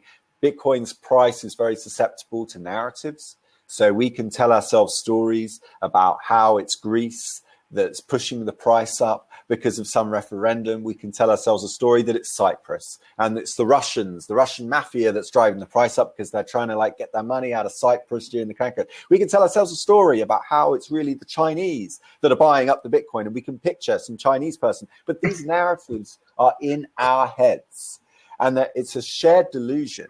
And so then, the price goes up. Sellers withdraw their bids, withdraw their asks. People start buying, and then the speculators, they'll buy at any price. They'll just buy. They just want in, and they don't care what price they get. And that's what causes the price to go up. And before we had services like Bitfinex and so forth, we didn't have the ability to short the Bitcoin price. And so what you saw a few years ago on the rise up to $1,000 was this unabated exuberance, where it just the price went sky high because there were no shorting capabilities. But that was also because of King Willie, the bot. Yes.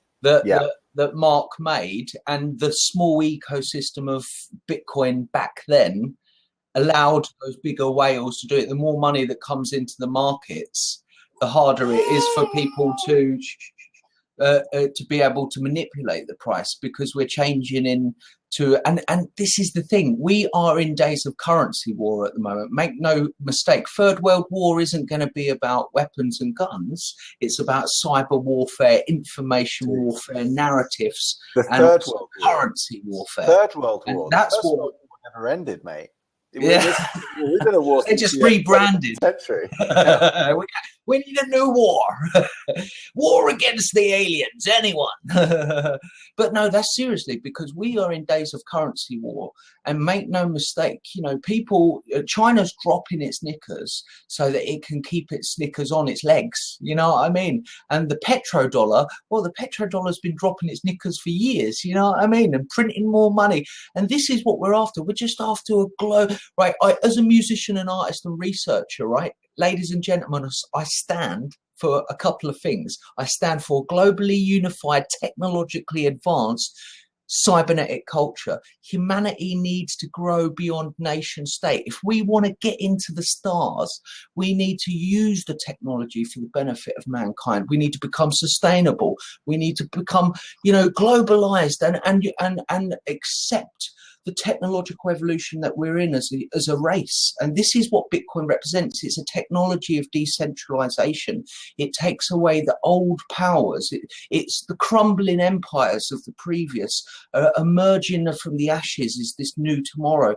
That's what Bitcoin stands for. Ain't that right, darling? Exactly. To what Chris was saying, I feel for you too, because there's people that I know that have gotten burned by the price and stuff like that. And it's a shame that, that actually turns them off to Bitcoin in general. And, I just want to take a quick moment to let people know that, Bitcoin is not just about the price. Bitcoin is not just about currency. It really isn't. And people just, they see the exchanges, they see the price, because that's the most exciting. And so they latch on to that and they think that that's all the Bitcoin is. But Bitcoin, make no mistake, Bitcoin is a global payment and settlement network, as well. So this is, we'll eventually be trading houses, companies, corporations, entire, huge conglomerates will be trading over the blockchain eventually someday. And so this represents the internet of value. So it's not just the currencies. Currency is just, we're using currency just as the first application right now, because that's just the only thing we can think of. This is what we were used to, is to making an item be money. But this item can hold much more things than just money. So again, worldly trading, companies, cars, licenses, all sorts of different things and finally, the other thing that it is a public ledger. This is the first immutable global public ledger that the planet has ever had. And this is what we're going to use to be able to really underline everything in the future. I mean, everything is going to have a hash to prove that it exists, to prove that this person created it. And so the universe itself bears witness. Exactly. It's like the universe itself witnessing, because if you look at quantum physics, you looked at a particle can be either a wave or a particle until you observe it, because the universe is actually looking at you. It's actually observing. Wait, not to derail this conversation, but do you believe that particles... No, I love this shit. Carry on. Wait. Vortex, do you even believe that particles... So what we're basically addicted to, so the world is addicted to this particle theory. And not to derail it too much, but again, it's not actual particles, right? It's energy, because everything is a frequency. So it's actually, vibrations, it's energy. And we'll get there, but right now we're leaving out a very important part in our equations, which is consciousness. And once we put consciousness plug that into our equations, our particle physics and stuff like that, we'll start to figure things out. But right now, it's technically it's not particles, it's energy. Everything is energy. But that's my take on that. And I was going to put forward the thesis the theory that the particles are an artifact of the technology that's used to measure the waves. and that therefore we can keep building more and more accurate technology and more finite, discrete mechanisms like hadron colliders, but all we'll find is smaller and smaller particles, because the discrete nature of the particle is a function itself of the machine that measures it. That was my... Well, that's interesting too. But if you look at it, if you look at all the sacred geometry and the Platonic solids and things, you can see that we live in, a self-referencing universe. How everything can actually be basically infinite, infinitely up, infinitely down. And that's what we're going to find. We're going to eventually find out that you can't reach the bottom. You can't reach the top because of the way that the physical reality that we live in kind of manifests itself in this holographic way through light and the energy and shapes that the energy creates. And you can see this. You can put water. You can have a thing of water and vibrate it at certain frequencies, and you can see the shapes form. You can see the shapes form in the water, and this kind of tells you this is a little bit of a hint that this is what the universe is actually made out of, is just waves that create these shapes. But anyway, we derailed it a little bit. So sorry about that. We got a question here. Marrying quantum physics, the human brain. You talk about the quantum physics and measuring the universe and sacred geometry and drilling down further and seeing things like that. Our species, if we can only just get through all the shit that we're in at the moment, there is so much awaiting us. There's a universe out there. Infinite. Look at the way the world's run. Look at the kinds of people that run our planet, right? They're like Sith Lords, you know what I mean? Hey, say hello, Mari. They're like Sith Lords, you know what I mean?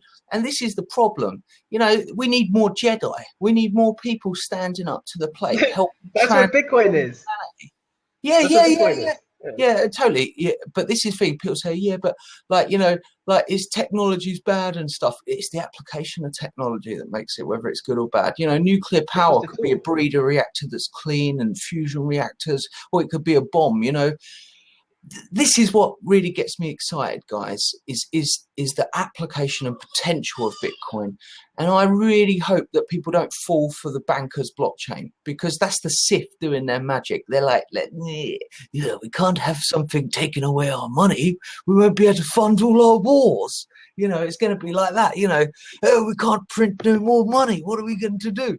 And the system starts falling apart, and the best way of describing it, this global currency war that we're in at the moment, right? Everyone's dropping their knickers, getting to lowest possible. Remember 10 years ago, 20 years ago, everyone's saying, peak oil. No one's fucking mentioning that now. They're pump, get as much as they can. Saudi Arabia. Well, look at them. Jesus. Yeah, but that's partly because the fact that the economy went down meant that people were using less oil, and then all of a sudden oil was revealed. Chris, you're right. but for me, what really pisses me off is I make music. I make music because I love making music. I want to enlighten people. I want to captivate people. I want to make people feel good and experience the universe in a different way. I want people. I want even the evil bankers to listen to music and think, do you know what? Maybe I should be helping the world a little bit better. I'd love it if Rupert Murdoch woke up one day and said, do you know what? I'm going to be a Jedi. The chances are he's probably not going to do that. You know what I mean? All these people that are in global currency wars at the moment, they're like gangsters around a table. They'll no sooner slit each other's throat to get them off the table and prevent anyone else coming on the table. You know what I mean? It really is like that. And there's like a cartel. I don't want to get too much conspiracy, but there is a conspiracy. It's pretty much like how it pretty much is that a lot of these banks, they collude behind the scenes. They can fix markets and fix prices.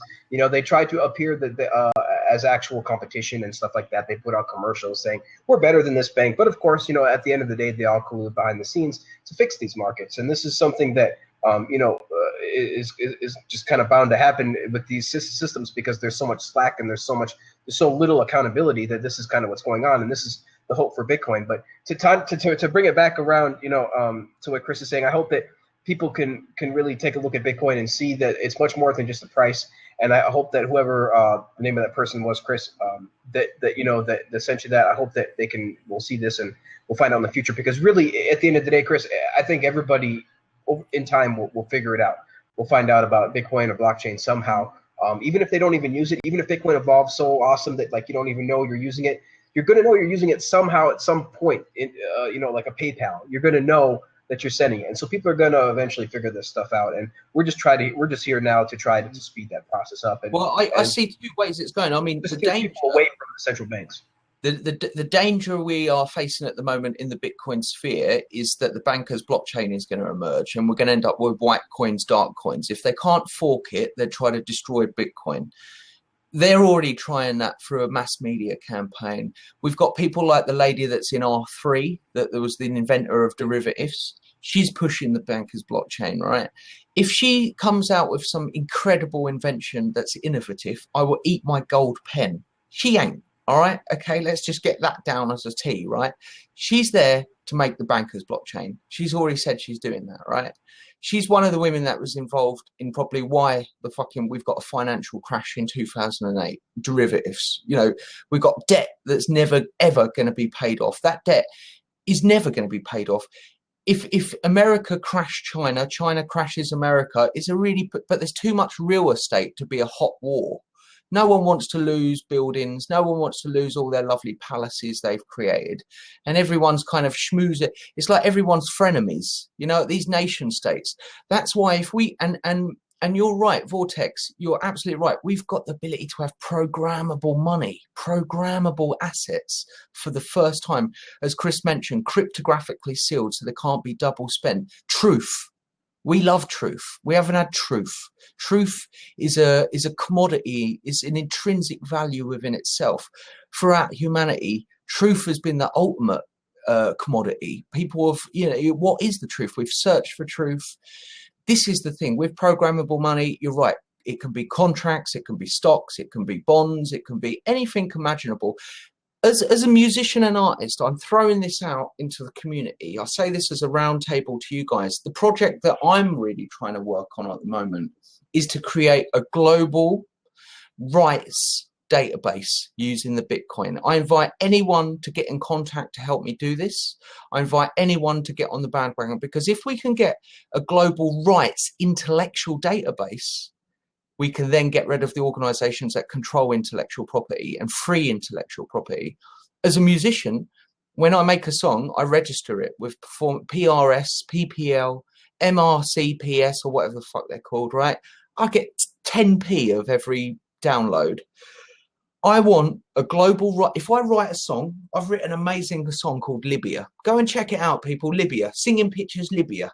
I want it that when I wrote that song, that is tied into the blockchain somehow. If anyone knows how to do that, or can help intellectual property to be tied to the person that created it, I really feel that it would be another war won, because part of the problem of our global modern day today is obviously wealth creation and money. It's clear we live in a oil, fossil fueled based energy is one of the main problems of planet Earth. Energy generation. Aliens fly over Earth. They go, oh, fucking hell, the guys are still using oil, primordial soup from planet Earth. Not squash dinosaurs, because there wasn't that many dinosaurs really, was there, to make that much oil, and check out ambiotic oil. Russians come out of that. Great theory, and why have we got oil on Titan? Hang on a minute. We've got complex hydrocarbons on Titan. Don't remember any dinosaurs being on Titan, do you, boys? Nah. I don't think so. Anyway, whoa. Right. So one of the things is that we've got this energy that's based on oil and gas, right? The other problem is money creation, money distribution, because the truth is that humans need products and services. I need a pen. I want to go and buy a pen.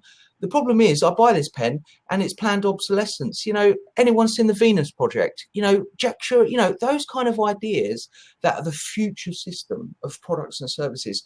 So my challenge to everyone is, if anyone can help create a global rights management, please help us do it, because we need to take intellectual property away from patent trolls, away from all the people that own all the troll. And they're doing it with genes. They're going to end up fucking patenting your genes, and then they own you, and then they decide to kill you because you're planned obsolescence. You know what I mean? Exactly. So here's the quote, from Aaron, just really quick. It ties right into that. Basically, what he says, "What is the most important thing that you could be doing, that you could be working on in the world right now? And if you're not working on that, why aren't you?" This is what we need to ask people. This is what people need to ask themselves, because a lot of people don't even really ask themselves that. They just kind of go along with their family tells them they got to get a job. So they go and get a job. Their family tells them they gotta have a kid. So they go to have a kid. So now they have to have another job to support the kid and themselves. So now they're working 2 jobs. And this is how people fall into ruts and stuff. So we want to let people know and want to let people educate that, hey, there's actually amazing projects out there that you can be a part of, and Bitcoin has a ton of them. You can go to github.com and check out all the open source projects on there. Even Chris has a couple open source projects. There's work to be done. So just make sure that you're doing what you love, and make sure that hopefully you can do something to help Bitcoin, because helping Bitcoin helps the world, and that's what we're trying to do here, is get everybody on board with Bitcoin. So if everybody could just, I do have a couple questions for you, Chris. But first, if everybody could go ahead and just tweet out the show, let everybody know that we're talking Bitcoin right here. We got the guest, Chris Ellis himself. Theo is not there right now. Shem is here, and so we're here. We have over a total of 329 views total so far, so really awesome. We got 35 people viewing just right now, so we are in prime time right now. Apparently everybody's in here. For most of the show we had only about wait, I've got 15 or 20, but now we got 40. Chris, you're getting loads of love, man. What's going on here? Yeah, I don't know. Somebody's spamming. We've got Chris's fan club on, all right? Because you can donate as well. Chris, right? is amazing. This man is a good man. Everybody bow down to Chris. It's actually my least favorite feature about Blab, is that kind of popularism. I'm wondering, today we're going to try to get him to 50,000 claps. Actually, the top is 9999, and then it starts over again. But right, so I could end up with 0. Yeah, exactly. So it's just crap. But so everybody, go ahead and tweet out the show. Thanks so much for watching. We have a bunch more topics to go here. I want to bring a question here to Chris real quick. So so let me just ask you, Chris. We were talking about speculation and stuff. What do you think of Trace Mayer saying that speculation is kind of one of Bitcoin's 7 or 8 different network effects kind of that's going on? Like, what do you think Trace Mayer means by that, where speculation really ends up being one of the network effects that makes Bitcoin unstoppable? Well, there are lots of different mimetic vectors, mimetic. This comes from the same word. So one of the mimetic vectors is the speculation, is the idea that if I buy something at this price in the future, it will increase in value. And markets are future pricing mechanisms for that reason. And so Chase is not wrong. He's not wrong that people have an actual inclination to increase their freedom of opportunity looking forward into the future. Very few people that I've ever met in my life have willingly, voluntarily wanted to be put in a cage or made life choices that restrict their freedom into the future. Now, people can akrasia. Akrasia is a Greek word. It means self-sabotage. That is true. But for the most part, people want to be free. And so with Bitcoin, I think a lot of people, particularly people of a lower economic strata, I would include myself in this, is that see an opportunity to maybe get out of where they are and use Bitcoin as that golden ticket. The problem is that you can't run a system like this on speculation alone. And I've said it before, and again, I say it, is that you can't just have a market full of speculators. You've got to have a much more rich conversation than that. It's a much more diverse conversation than that. Speculation will always be there. You can't not speculate. You can't not be a spectator. And you can't not hold a position in any market. If you're holding pounds, you're owning a house, you own a car, you're taking a position in something. And so really it boils down to, what are you going to do with it? What are the choices that you are going to make? What you do with your money is a lot more important to me than how much money you have, or necessarily where you got it from as well, in terms of the R cubed thing or whatever the fuck they're called, with the traceability and the red listing and all of this type of stuff. Is that really, when I meet somebody for the first time, I don't try to find out where they got their money from. because it's not very interesting. They could lie about it anyway. One of the features of money is that you can lie about money. You can lie about how much you've got. You can lie about where it came from.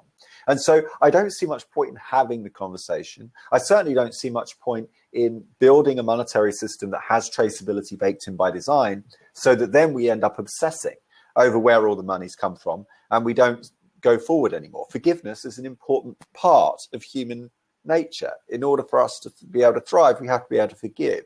If you have an unforgettable, immutable system like Bitcoin is, you call it a ledger, I'd call it memory. I mean, it's a ledger, I suppose, but it's not so much, it's not, you know, actually, there aren't balances in Bitcoin. Did you know that? Like the Bitcoin blockchain doesn't hold balances. The balance is calculated by the software that actually goes through and says, okay, if you want to know how much the 13U address holds, I've got to go back through all the blockchain, look at the transfer of ownership, going all the way back to the Coinbase of all the coins that this address owns. I've got to look at the property assignment, the rights assignment. Yeah, so the blockchain actually doesn't hold balances as such. It's not really a ledger. So when people keep saying, oh, like distributed ledger system, I want to facepalm it, first of all, because of the distributed ledger system. But second of all, because you're looking for a nebulous term. All these banks want to be relevant. They're losing talent to startups because these talented developers don't want to work for banks. They want a lifestyle. I retweeted an article on this because this thought isn't original with me yesterday. And so you can check my Twitter stream. It's up here at Mr. Chris Ellis.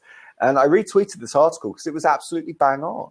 These banks are finding it difficult to compete for developers because developers now have more choices. They can go work for a startup and they can work on something that's more relevant, more interesting to them personally, that matches their goals in life.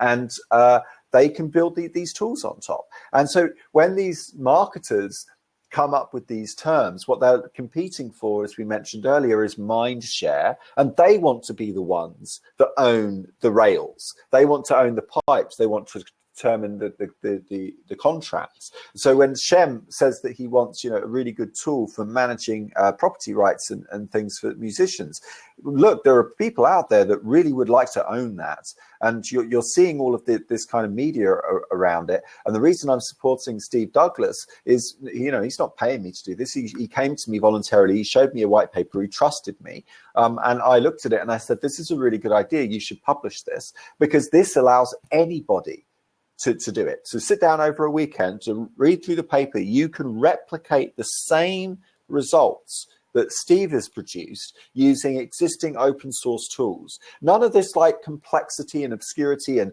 oh, well, I'm the expert and you're the consumer and I'm going to write this for you and you don't need to look at the source code. I mean, ask, like, Ethereum have a project called Provenance. Ask them to see the source code. They won't be able to answer you because there is no source code yet. They haven't published it yet.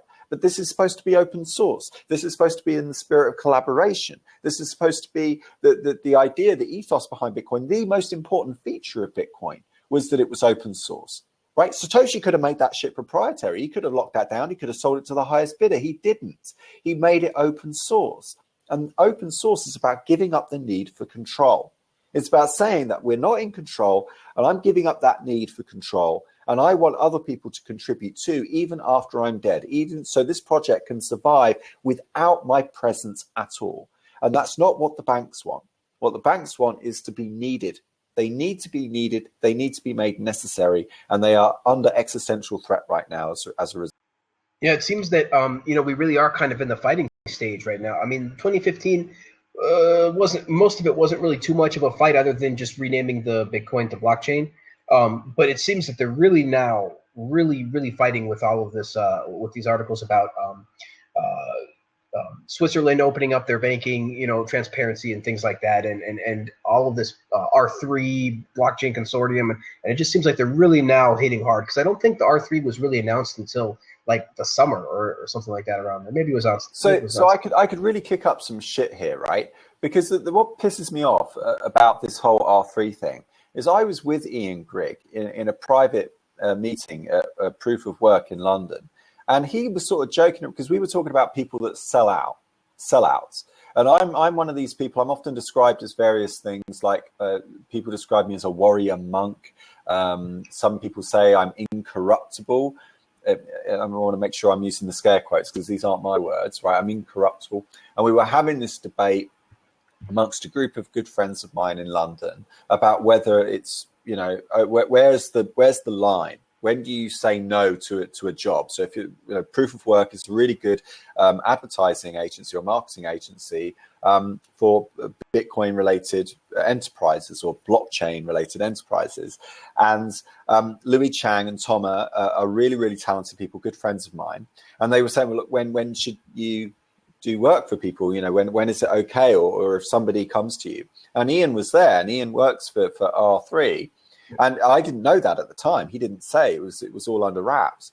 And he was sort of saying that he had sold out and that he was working the thing. So maybe I'm speaking out of turn. I hope I'm not. But the point is that if somebody is self-proclaiming that they've sold out, that they are basically working for the banks, that they've given up essentially. Like what do you want to be when you give up? You know, then I have to say to myself, well, how can we trust a single thing that you said? And Ian isn't the first person that's happened to. I know a number of colleagues in this industry who say one thing to me in private and say something completely different on social media, right?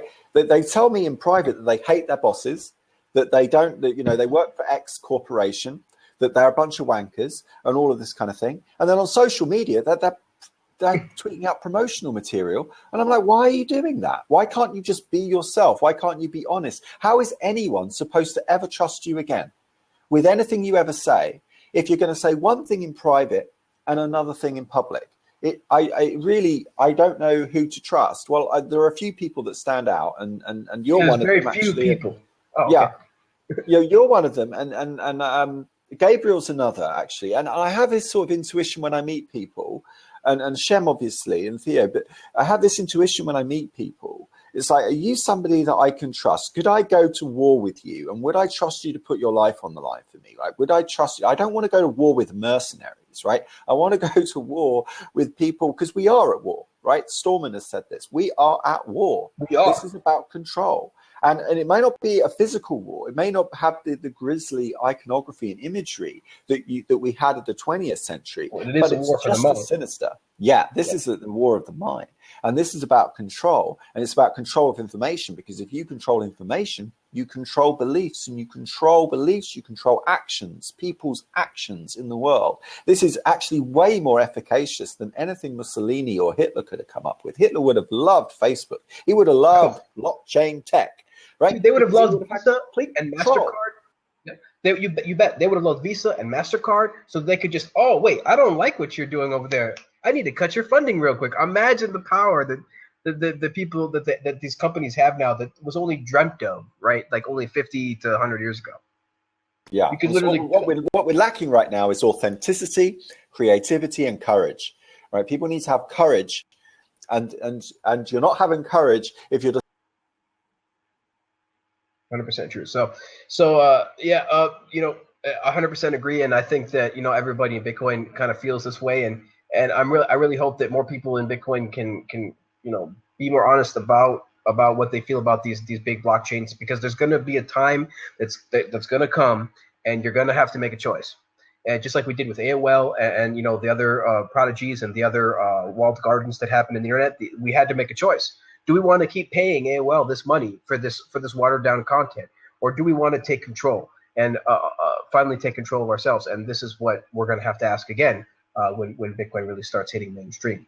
And I hope that people make the right choice. But at the end of the day, of course, there's probably going to be room for all sorts of stuff. Just like there's room for Steve Jobs' iPad that's completely locked down all the iOS ecosystems, and then there's Android. There's room for both. But at the end of the day, Bitcoin does have the potential to power so much technology, to power the Internet of Things, to power new governance, to power new types of banking models, to power smart contracts, to power all of these amazing things that really the whole future is going to be based off of this type of stuff. And so I think that you really have to pick a choice and pick a side, and we'll see what people choose. But at the end of the day, that's why we're here, and we're hoping people choose Bitcoin, and people choose the public open Bitcoin blockchain, because there's going to be a whole lot of crap that the banks are going to shove down your throat. And it's just going to be funny when Bitcoin, a few years when children start growing up with Bitcoin, right? They're going to be starting businesses at like age 12 or 13. They're going to be like selling. They're going to be entrepreneurs and being able to create all these projects. And then they're going to turn 18, and everybody's going to tell them they're going to need a bank account. So they go into this bank account and they're like, well, what do you mean it's only open 9 to 5? I got to work. What do you mean they're going to charge me to hold my money? Wait, you're telling me they're going to charge me to transfer money as well? They're just gonna look at it like how we look at fax machines, and I think they're going to just laugh at it and just leave it behind. So, well, we hope that that's one of the scenarios that happens. We'll see how it goes, but that's going to be pretty cool. Man, there's so much potential for it, and it's such an exciting technology. And wasn't it Marshall McLuhan back in the old days, and Tim Leary, those guys said from psychedelics to cybernetics. So even Tim Leary saw the way that technology was going. Marshall McLuhan, the medium is the message. Lawnmower Man, first the telegraph, then the telephone, then the television, now the internet, virtual reality were going to be happening. One of my research interests was cybernetics and virtual reality and synesthesia. I see the Internet of Things, I see Bitcoin, I see blockchain technologies. As obviously the banks are going to have the bankers blockchain. They're going to be pushing their mainstream one, but I'm really hoping that Bitcoin just knocks it flat dead. I really want us to jump to the kind of whole block size debate, because there hasn't been any opinion to kind of guide the narrative that's occurring about it. And obviously I'm not a programmer, I'm a musician and artist, and that's my expertise. But I've really got the feeling that was an attempt to fork it, and I thought it was a bit of a bloody cheeky one, if you don't mind me saying, Yeah, for sure. And we could talk about the block size debate a little bit, but I think that that's kind of mostly put to rest. We're coming finally to a conclusion, and there's people are agreeing on a 2 megabyte limit and things like that for now, and so we'll see what actually comes of that. But see here, 1 second. We got a troll coming in. There's a troll that continues to try to come in here. They have a freaking Nazi image they're trying to like log in and stuff. So we just ban them. That's why I love Blab. Blab is cool. Somebody comes in you don't like, you can just right click and ban them. So no, I didn't just ban Shem. He just left accidentally. I think I didn't click on that. That was not me. But no, that was somebody else who came in here. So Blab is really cool to be able to control your show. You got your chat, you got your questions, you got everything. So I really recommend it to people who want to start getting the word about, something that they care about. Blab is a great platform for that. I wanted to ask you too, Chris. This actually wasn't a topic that I planned, but I was curious to know what you think about basic income and the movement that's going on there. Yeah, I think brilliant. I love basic income, and I love the way it straddles all dimensions of the political spectrum as well. I love that it's an idea that captures the imagination of many people. The important thing, though, is that it's not instituted top down. What I don't want to see is some company with a whole bunch of marketing and branding saying, we've nailed it, like BitNation or whoever the fuck it is, doesn't matter. We've nailed basic income, and it's going to be our basic income. And then you're going to have everybody and their dog having their own currency being airdropped onto people, which all that's going to do is waste people's time. People are going to get confused over which one, Betamax, VHS, all of these competitions, Blu-ray versus HD, all of these different market competitions. It's the period you have to go through where consumers are forced to work, because consumers are producers too. As a consumer, you're constantly working to discover products, right? So you're constantly there to try and work out what the products are. And we can't do with that. We don't have the time and the luxury to do that with basic income. So basic income, what I'm encouraging people to do is publish early, write your own specification, and broadcast it early and often and repeatedly. You can timestamp it in the blockchain if you want to get credit for it, if you want it to be traceable so that people can't pass it off as their own. I mean, there are 2 reasons really why you should be timestamping your original ideas. One is so that you can take credit and earn more money in the future with your reputation. But even if you don't want to take credit for something, there's another reason why you should be timestamping your ideas. It's so that other people can't pass them off as their own. so that the public don't get a false, misrepresented idea about someone's capabilities because they're busy looking at your ideas, and because they've got a bigger voice than you, they can say, oh, that was my idea. And that's why that you should check the blockchain and see the singing pictures message that we imprinted in the blockchain before any other. There you go, right? And so the point is that I love these ideas that people are coming up with basic income, but you need to be publishing it, and you need to be publishing early, and it needs to be done in such a way that people can understand. When I did this project, I published it as soon as I was doing it, contemporaneously, actually. Now, don't have to be a good video person like me. You can just switch on your camera or a microphone and start talking about the idea, and try to help it so that, you know, such a 5-year-old or a small dog could understand it, right? And just explain to them, this is the process, step by step. You do this, followed by this. This is why I chose to do this, so that they can then repeat it at their end and report back and say, okay, I tried it like this, and this is what happened, and these are the results. And this is just basically a conversation, a dialogue, a global dialogue, where we can all agree together on how basic income should be derived at, because at the moment we don't have a consensus about how it should be orchestrated, whether it should be airdrops. I mean, how do you airdrop currency onto people? How do you prove that 1 token per individual? And then you start getting into the realm of biometrics and persisting biometric data, and that's then ends you up in another moral quagmire. So there's a lot of strong thinking that needs to take place, and a lot of people are very anxious in the face of thinking, and it's about time we change that. So publish early. I love the idea, but you need to get your ideas out there. Yeah, you know, I just for people who don't know what basic income is, basically it's kind of you know, it's also called the citizens dividend and a couple other things, but basically it's the government paying you a salary. It's the government paying you a monthly check every single month, and everybody gets the same amount. You know, whether you're a millionaire or whether you're on poverty, everybody gets the same amount. And so this is, I think, a very important thing that's going to be needed going into the future when we have robots taking over a lot of the basic work and a lot of the infrastructure that humans now do. And I think that, to be honest, we should have had a basic income many, many years ago. I mean, with the amount of the technology that we've created over the past 30 years with the internet and the whole information age, you know, as we've talked about on the show before, most of that wealth has been completely sucked away by parasitical banking institutions and taxes and different things like that. But I mean, really, we should be at that point already. If we didn't have central banking, we would be at that point where everybody would just be abundant enough to get a basic income.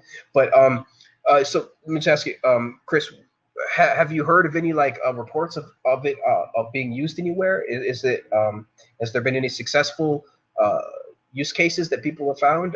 Because I did hear of one, but I'm curious if you have heard of it. There was, I forget the name of it because it's been a while since I've seen it, but there was a really good TEDx video where a guy was reporting on the research done in India in some local communities, but I've never seen a large-scale successful basic income. Right. The problem is that it has to be orchestrated by a government at the moment, because governments have a monopoly on identity. They have passports and they issue birth certificates and money. Proofs. Money, of course, yeah. So this needs to be, remember that governments are at the mercy of nature just as much as the citizens are. So this really has to come from nature. You have to be able to work out a way for individuals to be able to be remunerated fairly, and not in this way of having it so that someone can just set up 1,000 different identities and then just milk the system, because then it's just not going to work. No, I haven't seen it work successfully en masse, but I have seen research that suggests that it works, because what it does is it lifts up rather than try to get rid of poverty, which I think is a fool's errand. Yeah. And I don't recommend it. I mean, poverty, I've been through poverty, and I'm currently voluntarily living in the bottom 50% of the world. There was a questionnaire that I took online the other day to even prove it. So I live in the bottom 50% of world earners, and I'm very proud of that. But that's a voluntary decision for me. I haven't had any reliable income now for about 3 years. And I've got a stable living condition at all. And I'm also very ill at the same time. And I do that because poverty has taught me a great lesson. It's taught me how to value things properly. And poverty really keeps me honest. When I did have money in my 20s, I was a horrible, horrible person. And I really didn't like myself. I didn't like the way I was. I don't believe it. No, I didn't like my well. Maybe I'm biased because I but excess when I look back, is bad, isn't it? when I look back, I was Hold on, working Shem. in the film industry, and like you, Shem, I wasn't working in advertising, but I was working alongside advertisers. And I look back now and I'm disgusted at what I did, because I worked in an industry that tried to make women look really skinny and tried to do all these things. Working in the film industry, you're doing special effects, you're doing all this stuff, but there was a real dark side to it. And okay, we all looked respectable and we were all going around and we looked like, you know, people in that industry all looked like they were doing good things, but actually there was a real sinister side to it. And that was about perception management and controlling the perceptions in the theatre. And I really don't ever want to go back to earning that kind of money again, because it just made me lazy. It made me soft. I was at the mercy of my wealth. I ended up like getting really arrogant. If I didn't fly business class, I was like really annoyed at the producer. And I'm like, oh my God, now I'm embarrassed by myself now. I'm embarrassed to even think about it. Like, I don't want to ever be dependent on traveling business class ever again. I don't ever want to live in like a nice apartment so that when I don't have that, when circumstances turn against me, as nature often is prone to do, that now, oh shit, I'm really gutted and I'm depressed at myself because I'm not living in a nice apartment anymore. I'd rather just live within my means.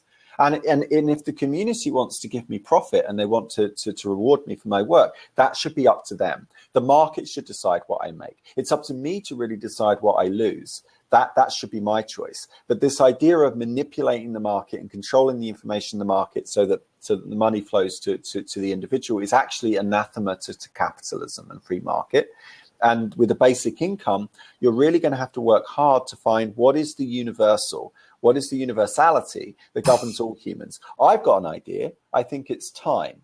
And then you have to come up with a currency that is based on time. If someone can prove when they were born, they can prove how long they've been alive, and then they can have a certain amount of currency issued for every minute of their life. Now, that way, every single person on the planet has exactly the same amount of money, regardless of where they're from.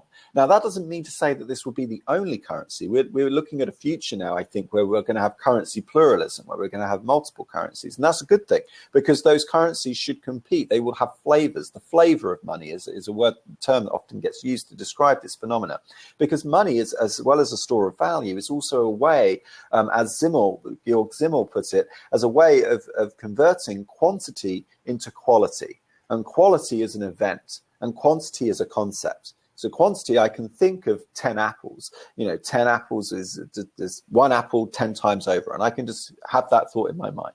But to have 10 apples is an event, is a qualitative event that I can talk about with my friends, talk about what it was like to have 10 apples, talk about what that film was like after I spent the money on it. I don't really talk about the money. I talk about what the money buys me, because that's what I want, what the money buys me. So you can have all these different flavors, and you can have a basic income that is based on how much time that you've been alive by proving when your birth was.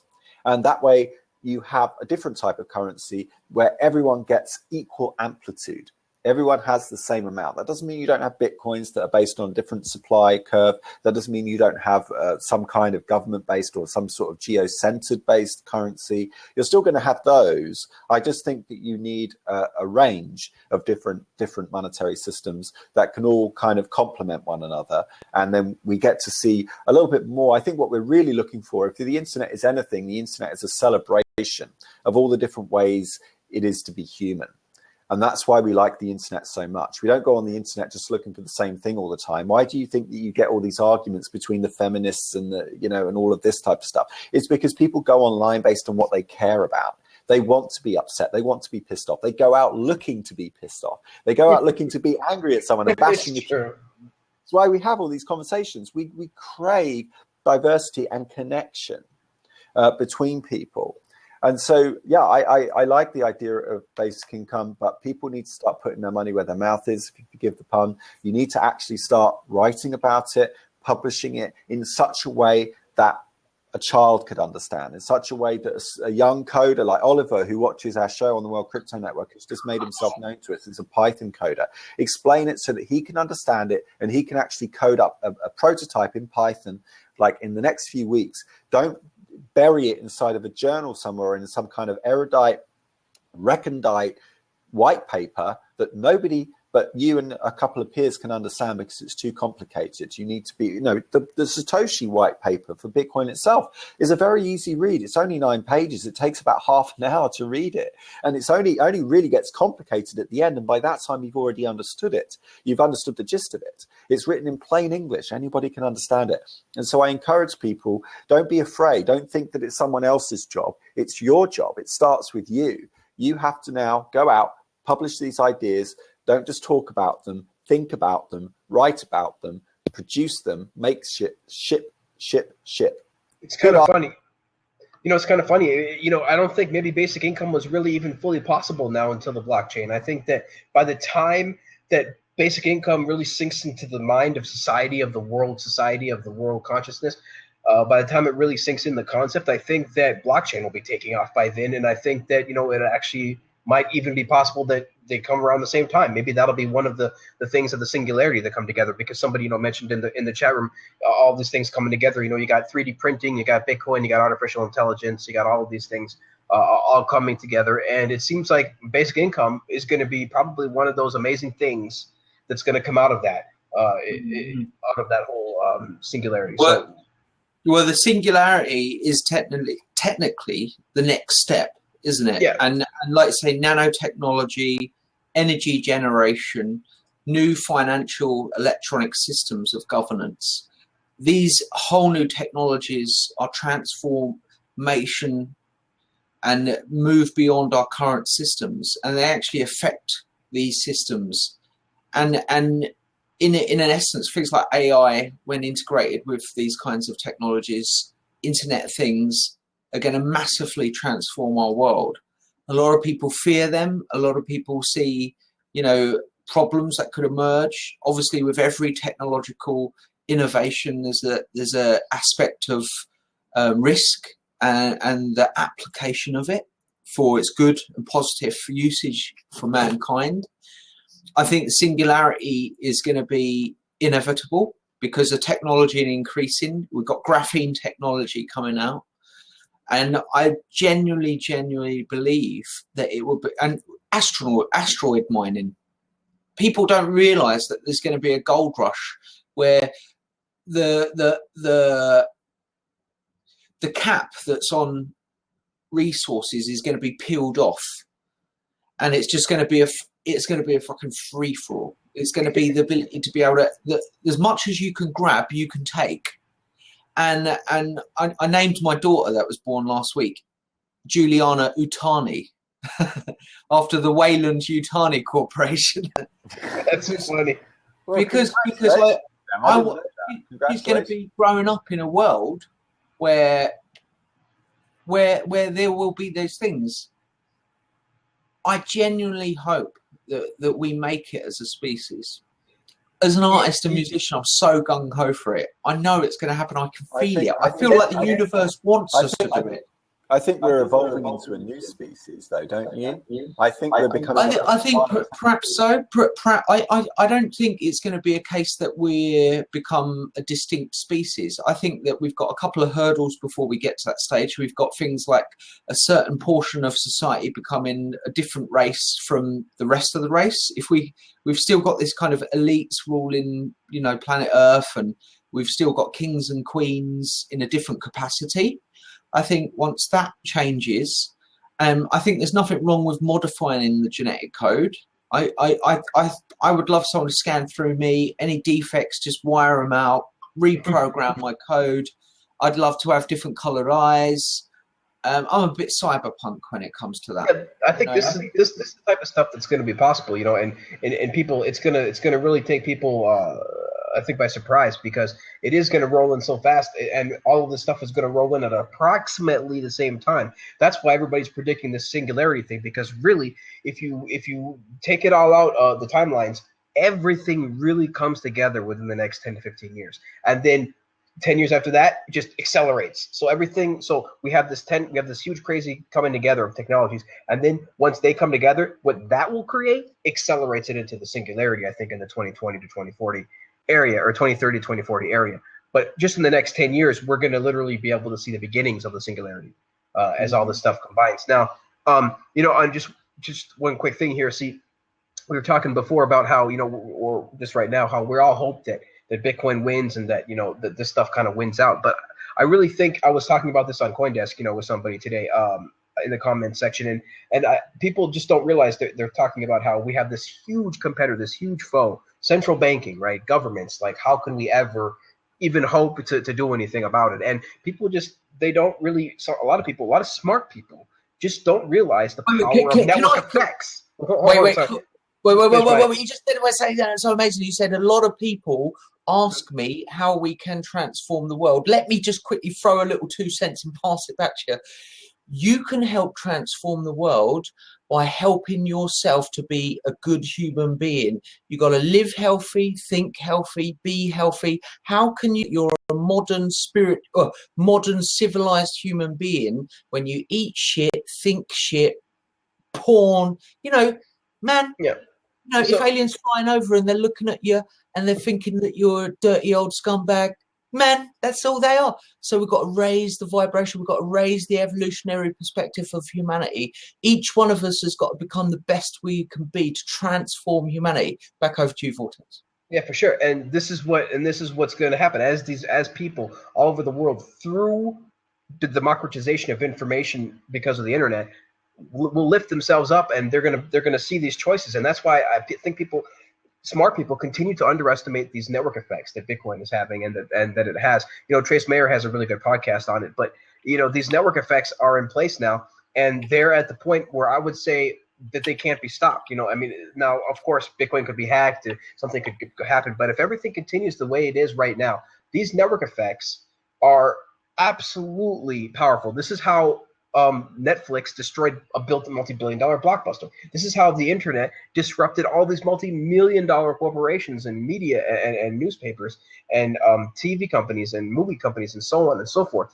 It took time. It didn't happen overnight. It took Netflix 7 years to kill Blockbuster, but eventually happened because of network effects, because there was enough people that were behind this idea. And so, people ask, like I said on CoinDesk, how could we just take on the government? Well, you can.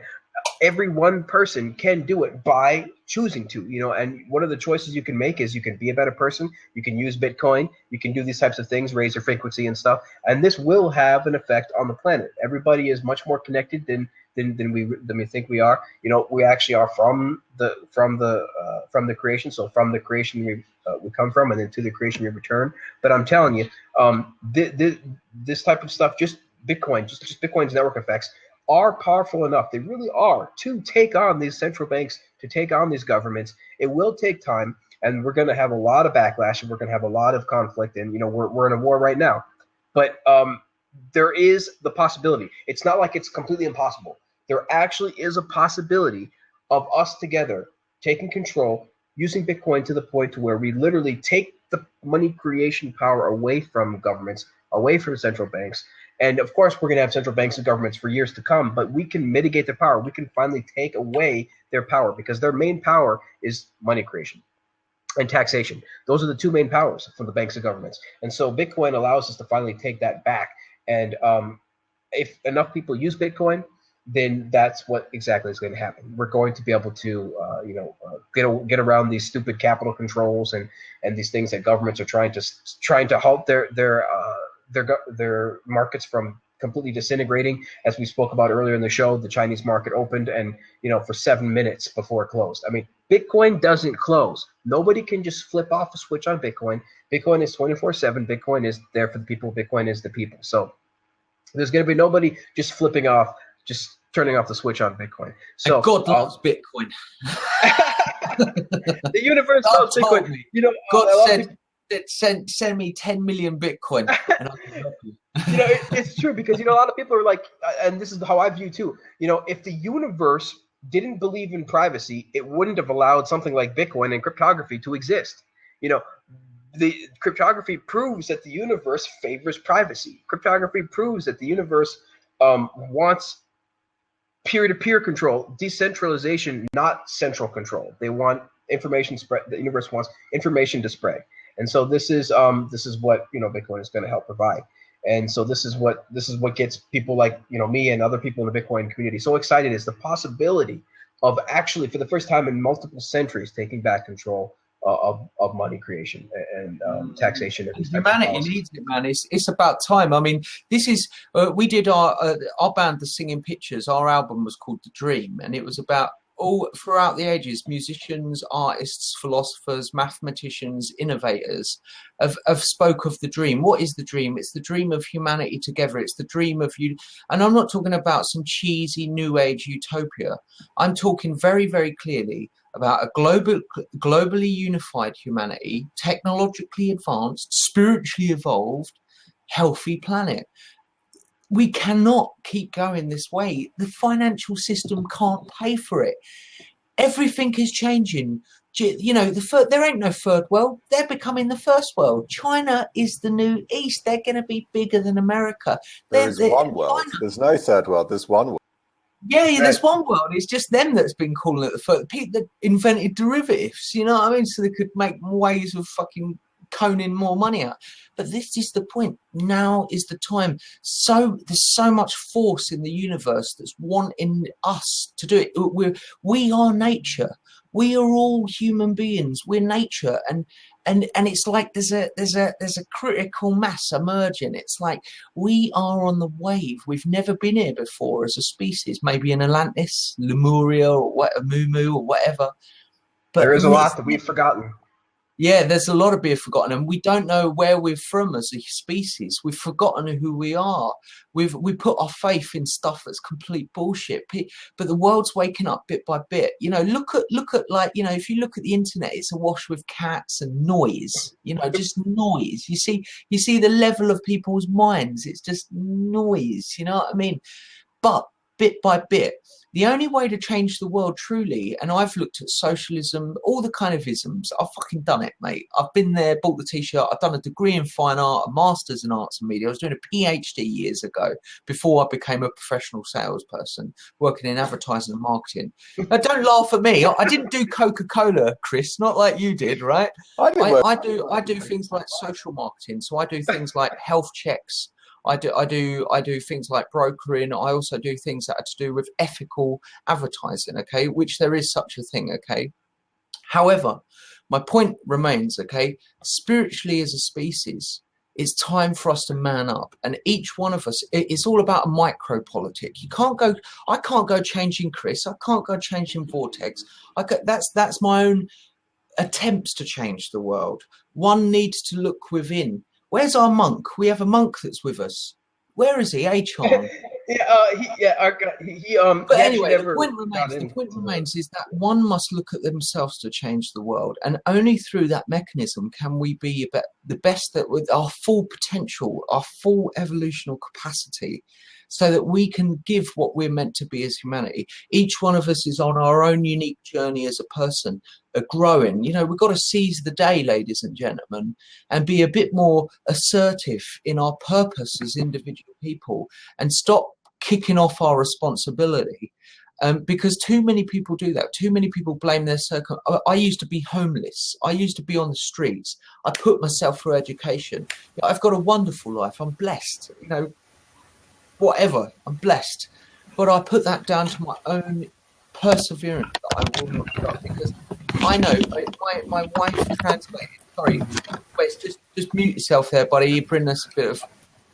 My wife translated the No Weapons in Space Treaty for Carol Rosin. I don't know if anyone knows Carol Rosin. She's an eminent NASA scientist. She's friends with Edgar Mitchell, the sixth man on the moon. Sixth man on the moon. Coincidentally says that we're not alone in the world. Anyone familiar with the Canadian Defence Minister? Yeah, he's been talking about some stuff.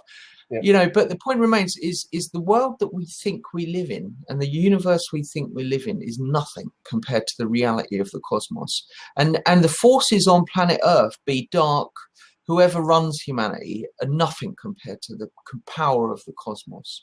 And we are nature. Each one of us is humans. We've got billions of years of DNA running through our veins. We're related to each other. There's a connection that's within us.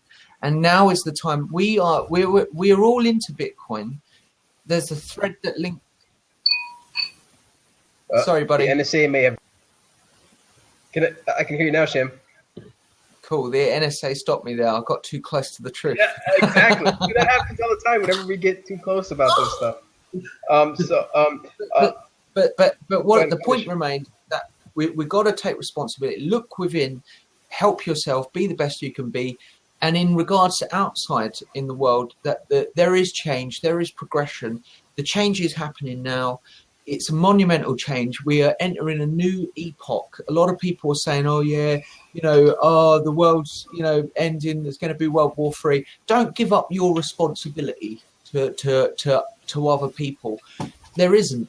Each one of us, our consciousness forms reality. Each one of us is intrinsically involved and gives off a gravitational force that helps bind us as a species. And I really do believe, I've got great faith in humanity. I see everything happening for the right reasons, in the right order, in the right way. Everything's supposed to happen the way it is. And if anything, you've got to become radioactive. Check my music and art, guys. Check my shit. You'll see we're fucking bang on it. All these guys are bang on it. You know what I mean? Because we're good at our game. We're tight at our game. We're not like loose rock and rollers sniffing cocaine or like city bankers spending all our money on hookers and coke. We're too tight for that, man. We're beyond that. We're on another level, man. The projects that we're working on. You didn't mention the adult diapers. Adult diapers have a huge a market in financial districts around the world. I'm not joking. Look this up for yourself. Adult diapers sell more around city areas, around banking centres, than actual real diapers and real nappies for babies. So it gets to a psychological point that's very, very interesting, is that these bankers are scared of the responsibility, right? They are afraid to take responsibility, and so they regress back into childhood.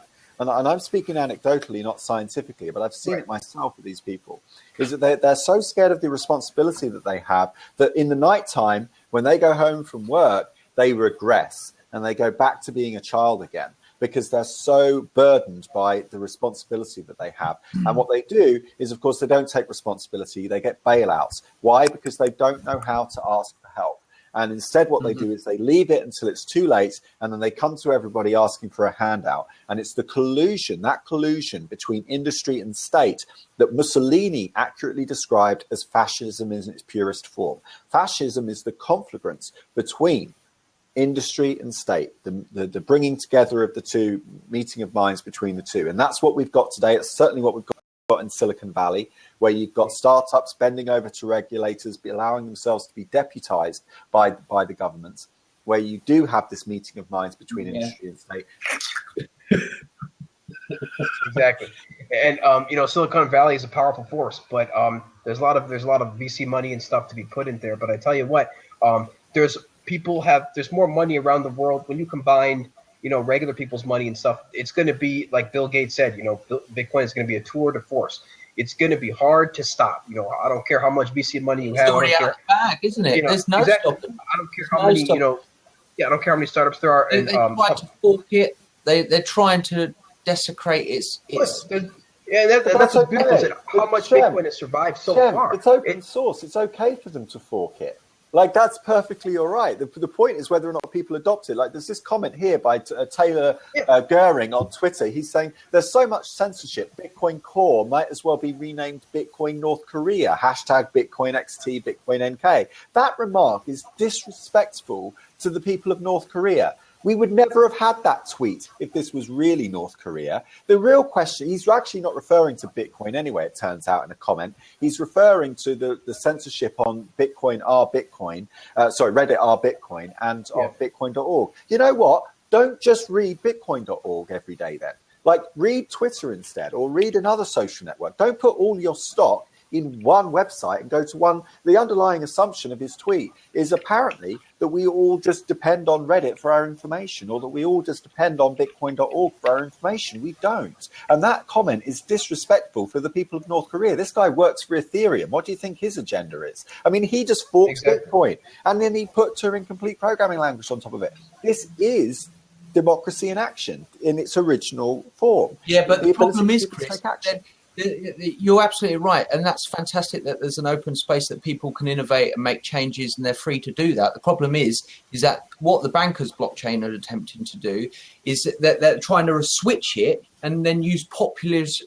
Yes, I agree, but it's up to us to stop that. Yes, but it's up to us. And that's why we're warning people. We're saying, look, beware the bankers blockchain, beware their bullshit populist kind of, oh yeah, everyone's using the new blockchain, the better one, the one that we can track you, the one that we can do this, the one that we can see what you spend your money on, and then Like so Chris's point, absolutely agree with you, bro. But just watch those evil bankers. I want to hear what Wes has got to say, because you come in on the old spiritual, global humanity. I've got the feeling that you was going to say something brilliant. We're going to see if we can get you up to 22,000 claps as well. Yeah, Wes, somebody loves you, man. I think somebody set their lunch down on the keyboard or something there. That's too weird. I'm not sure what's going on there. I was compelled to enter the conversation. Chris, what you're saying, all of you guys, is just brilliant. Awesome. I'm in a funny position. I should ask to interview you each privately before I go blabbing too much. But fire away, man. You know, the Bitcoin thing is wonderful. I keep coming up with the term acceleration and currency. And, you know, this is Nikola Tesla, right? Well, everything is currency, and that wave, you know, that the currency of it. Now, what I see in Bitcoin a big problem with in terms of acceleration is that it doesn't have that hand-to-hand currency, and that's the business that I'm in. In fact, I'm not here to pitch you, but I've been philosophically on board since 25 years ago. I ran for the Social Credit Party in Alberta. I don't know if you've ever read up on the Socreds, but if you want to read on bankster theory, well, that's the whole manual right there. So I'm just engaged on all levels. You guys are covering it from a lot of good angles. I appreciate it very much.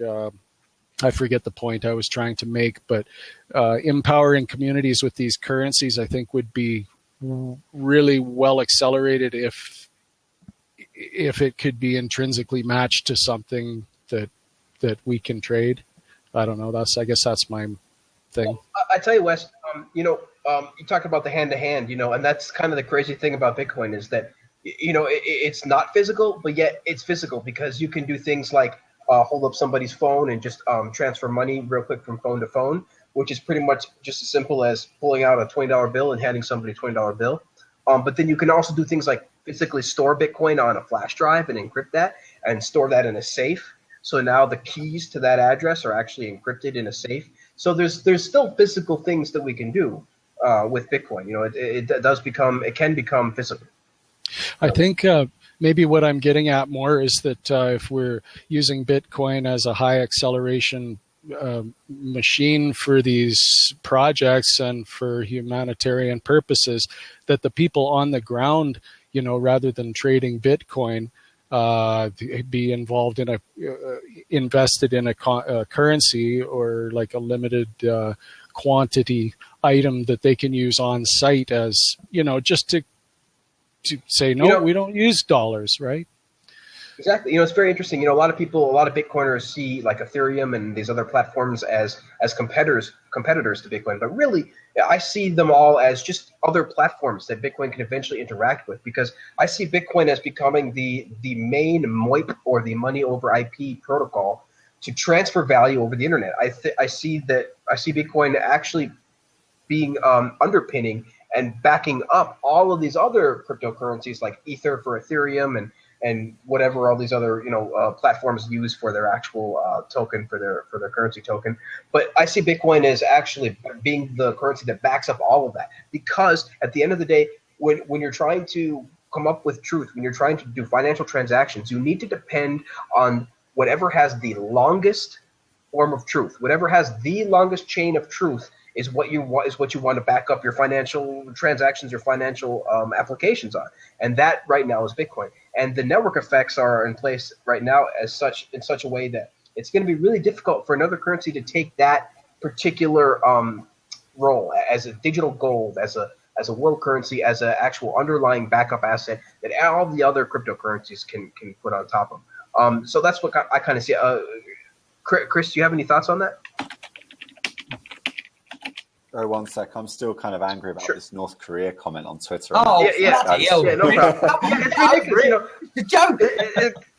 It's people, and that's not. It gets blown up all the time. You know, people are talking about censorship on Reddit. Censorship here. Yeah, look, nobody likes censorship, right? But guess what happens? Roger Ver didn't like it either, so he created Bitcoin.com. I mean, you can do something about it, people. Don't just, like Chris says, put all your faith into one single tool of information. Look at all the information, and I got news for you out there, Reddit people. You are a very small percentage of the Bitcoin conversation overall. You know, there is millions of other conversations, millions of other people in other places that are conversing about Bitcoin. Remember, Bitcoin is global. There is people all over the world talking about it. So Reddit, you know, we love you, but people need to stop throwing their hands up in arms so much about all the censorship and things like that about it. Because at the end of the day, conversation is still happening. Things are still moving forward. We're doing stuff about it. Bitcoin is growing and evolving. So Wes, did you have anything to say on that as far as Bitcoin being the underlying asset that could possibly back up all these other cryptocurrencies? I think if I were to ask a question or, I don't know, form something that to get a toehold in the whole issue, I think I would use the blockchain, be concentrating on it more as the interactive sovereign society type of tool. Like, obviously, it's a great currency. Don't get me wrong. I'm just saying that I think the real change is going to happen on the bureaucratic level and within corporations that are trying to develop creative products and trying to incite people to offer what comes from their heart with the same salary. You know, it's not going to work. There has to be some kind of creative return mechanism in there to make dynamic things like Blab work for organizations and for movements. Am I blithering? Very true. No, very true. It's true. That's what's beautiful about Bitcoin is that the reason why it's going to probably take over, because it really is this three-headed hydra. You know, it can't be killed. It's decentralized. But the big thing about this hydra is that it's a currency, it's a settlement payment network, and it's a public ledger. And the things that you're talking about really will probably most be taken advantage of in the public ledger area kind of space. But it's going to be interesting to see because it is the biggest chain of actual mathematically provable truth that this world has ever seen before. So I think there's going to be a lot of ways that they're going to use the blockchain to have proof of digital goods and things like that for creative people. It was wonderful. Thanks Chris, very much for your energy and sharing these things. You bet, no problem. Yeah, I get pretty excited, as you guys can probably tell. You know, this is why I'm here.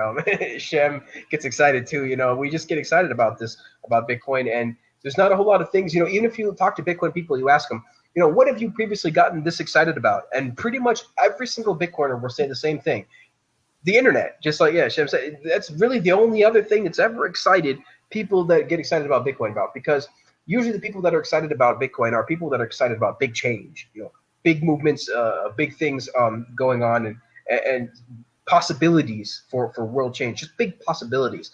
And nothing really has come along to provide something like that except for Bitcoin before the internet. You know, but there was various things, but when I was a little bit too young to really kind of see the growth of the internet. So being able to be here to see the growth of Bitcoin has been an absolute, fantastic treat. It's been a phenomenon to watch.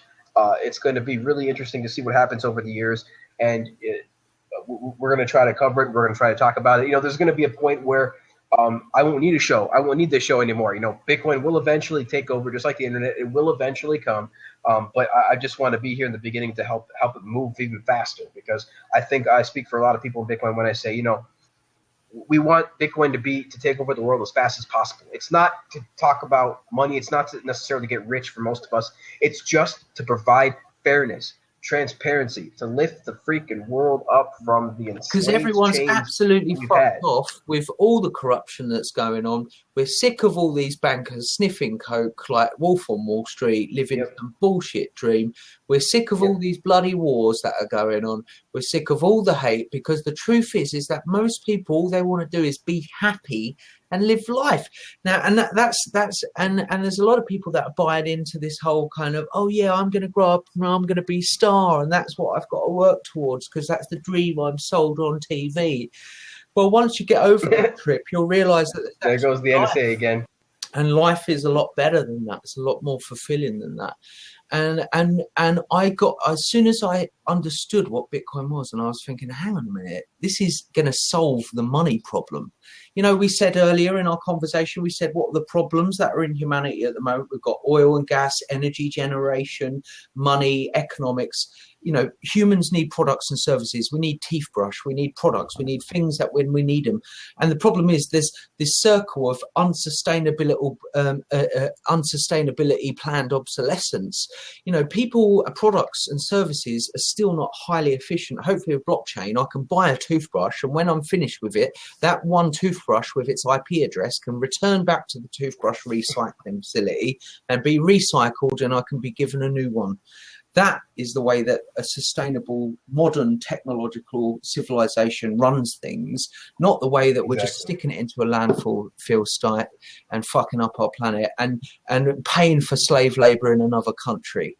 You know, it's absolutely disgusting. So Bitcoin, for me, represents a chance, and I know many, many people, all of the people here on our lovely roundtable event of Vortexes agree that we're all here because we love that feeling. And that's why the danger of the bankers blockchain. I know, Chris, that you said there's nothing wrong with competition, but the man or the system is very, very good at subverting things for its own purpose. The SIF are very expert at that. They know how to take something, switch it and replace it, and it's theirs. You've got Darth Sidious there instead. You know, you've got to watch out. I generally mean that, guys, because it's true. I mean, they use mind tricks. I've been working in marketing and advertising for over 15 years. I'm an artist and musician, and I'm seeing very clearly the trappings of a mass media campaign to sabotage Bitcoin and replace blockchain technology with lasers. You know, bankers blockchain. Look at R3. Look at those guys. It's so that's what those guys. We can print limitless money. They'll be able to keep track of them printing their own fucking money. They can't even do it with the money they've got at the moment. You know. Oh yeah, we'll be able to. I've just found this amazing article, guys. A global economic downturn. This 2016 is going to be a year where global asset prices unravel. Yeah, they can't pay for anymore. We printed as much money as we can. Everyone's printing, hey, print money, we just print fucking more money.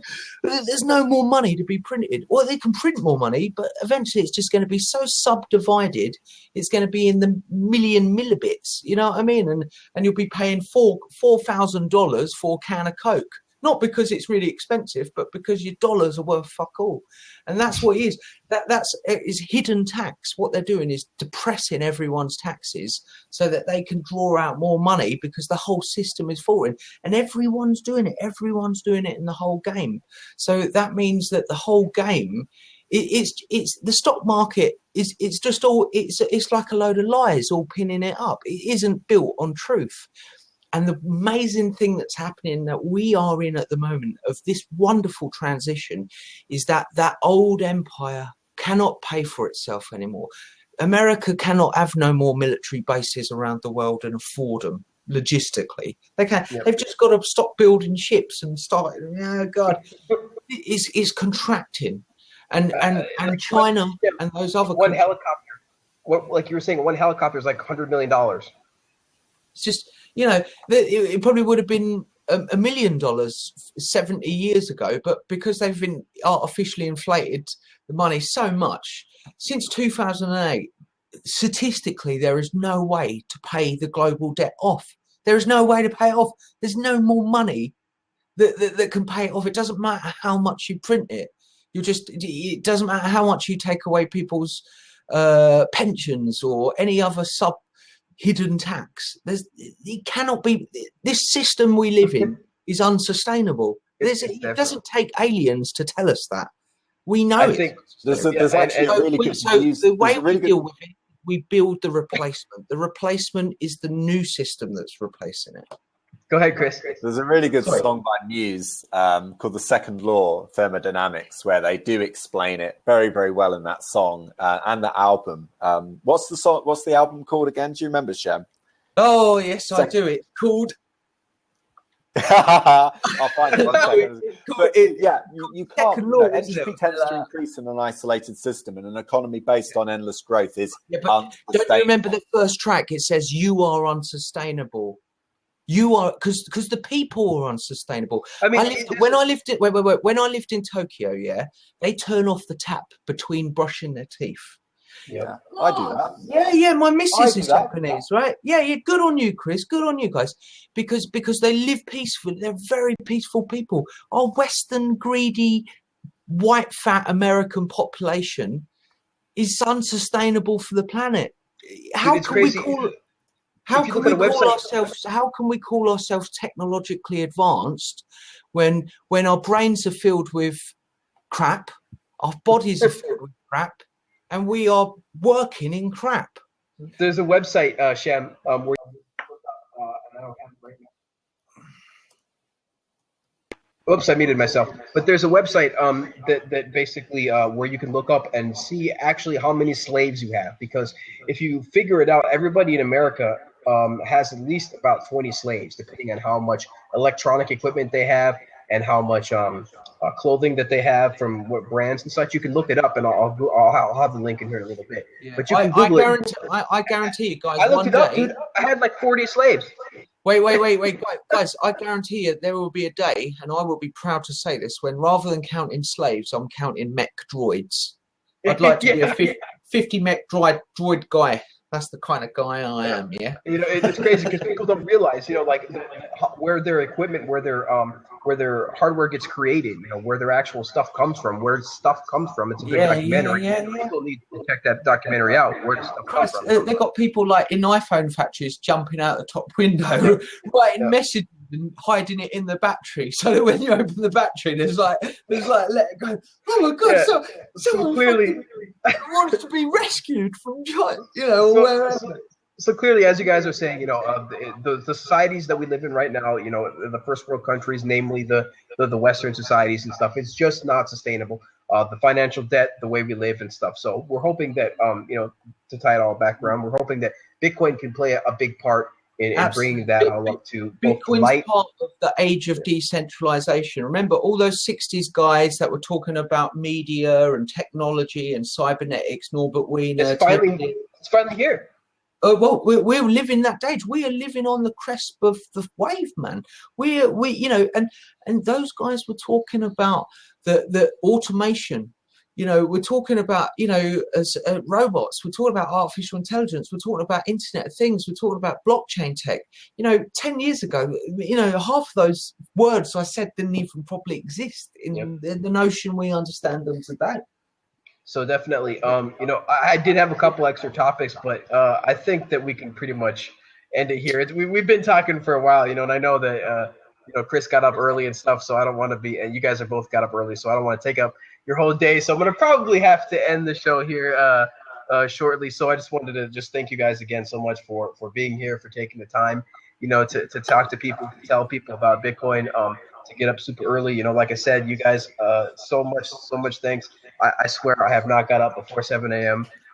in so many years. I don't know if I could do that today. So thank you so much, guys, for joining. And can I just have a quick shout out? Listen. For sure. I always give everybody. This is the first time I've been on Vortex's show, and I've got to say, you know, he's a really cool guy. He's really pushing it. He's been organising things, really organised, and you know, and like I say, the way that he runs the show is really professional. It's really open, round table, intellectual. Love it. A lot of my friends are programmers and coders. I'm not a coder. I'm an artist and musician. I come from that background, so I come at it from a more subjective, a more kind of you know, I'm a feeler person. I wear my heart on my sleeves. But listen, we're in a band called The Singing Pictures, and I'd love for you guys to check out our work. We're really passionate musicians. We don't believe in the bullshit fame. We're not interested in that. I write music. I play guitar, piano. I produce. I write electronic dubstep, all the kind of music, all the genres. Done it's in there. Bought the t-shirt. So yeah, love it. Link in the show.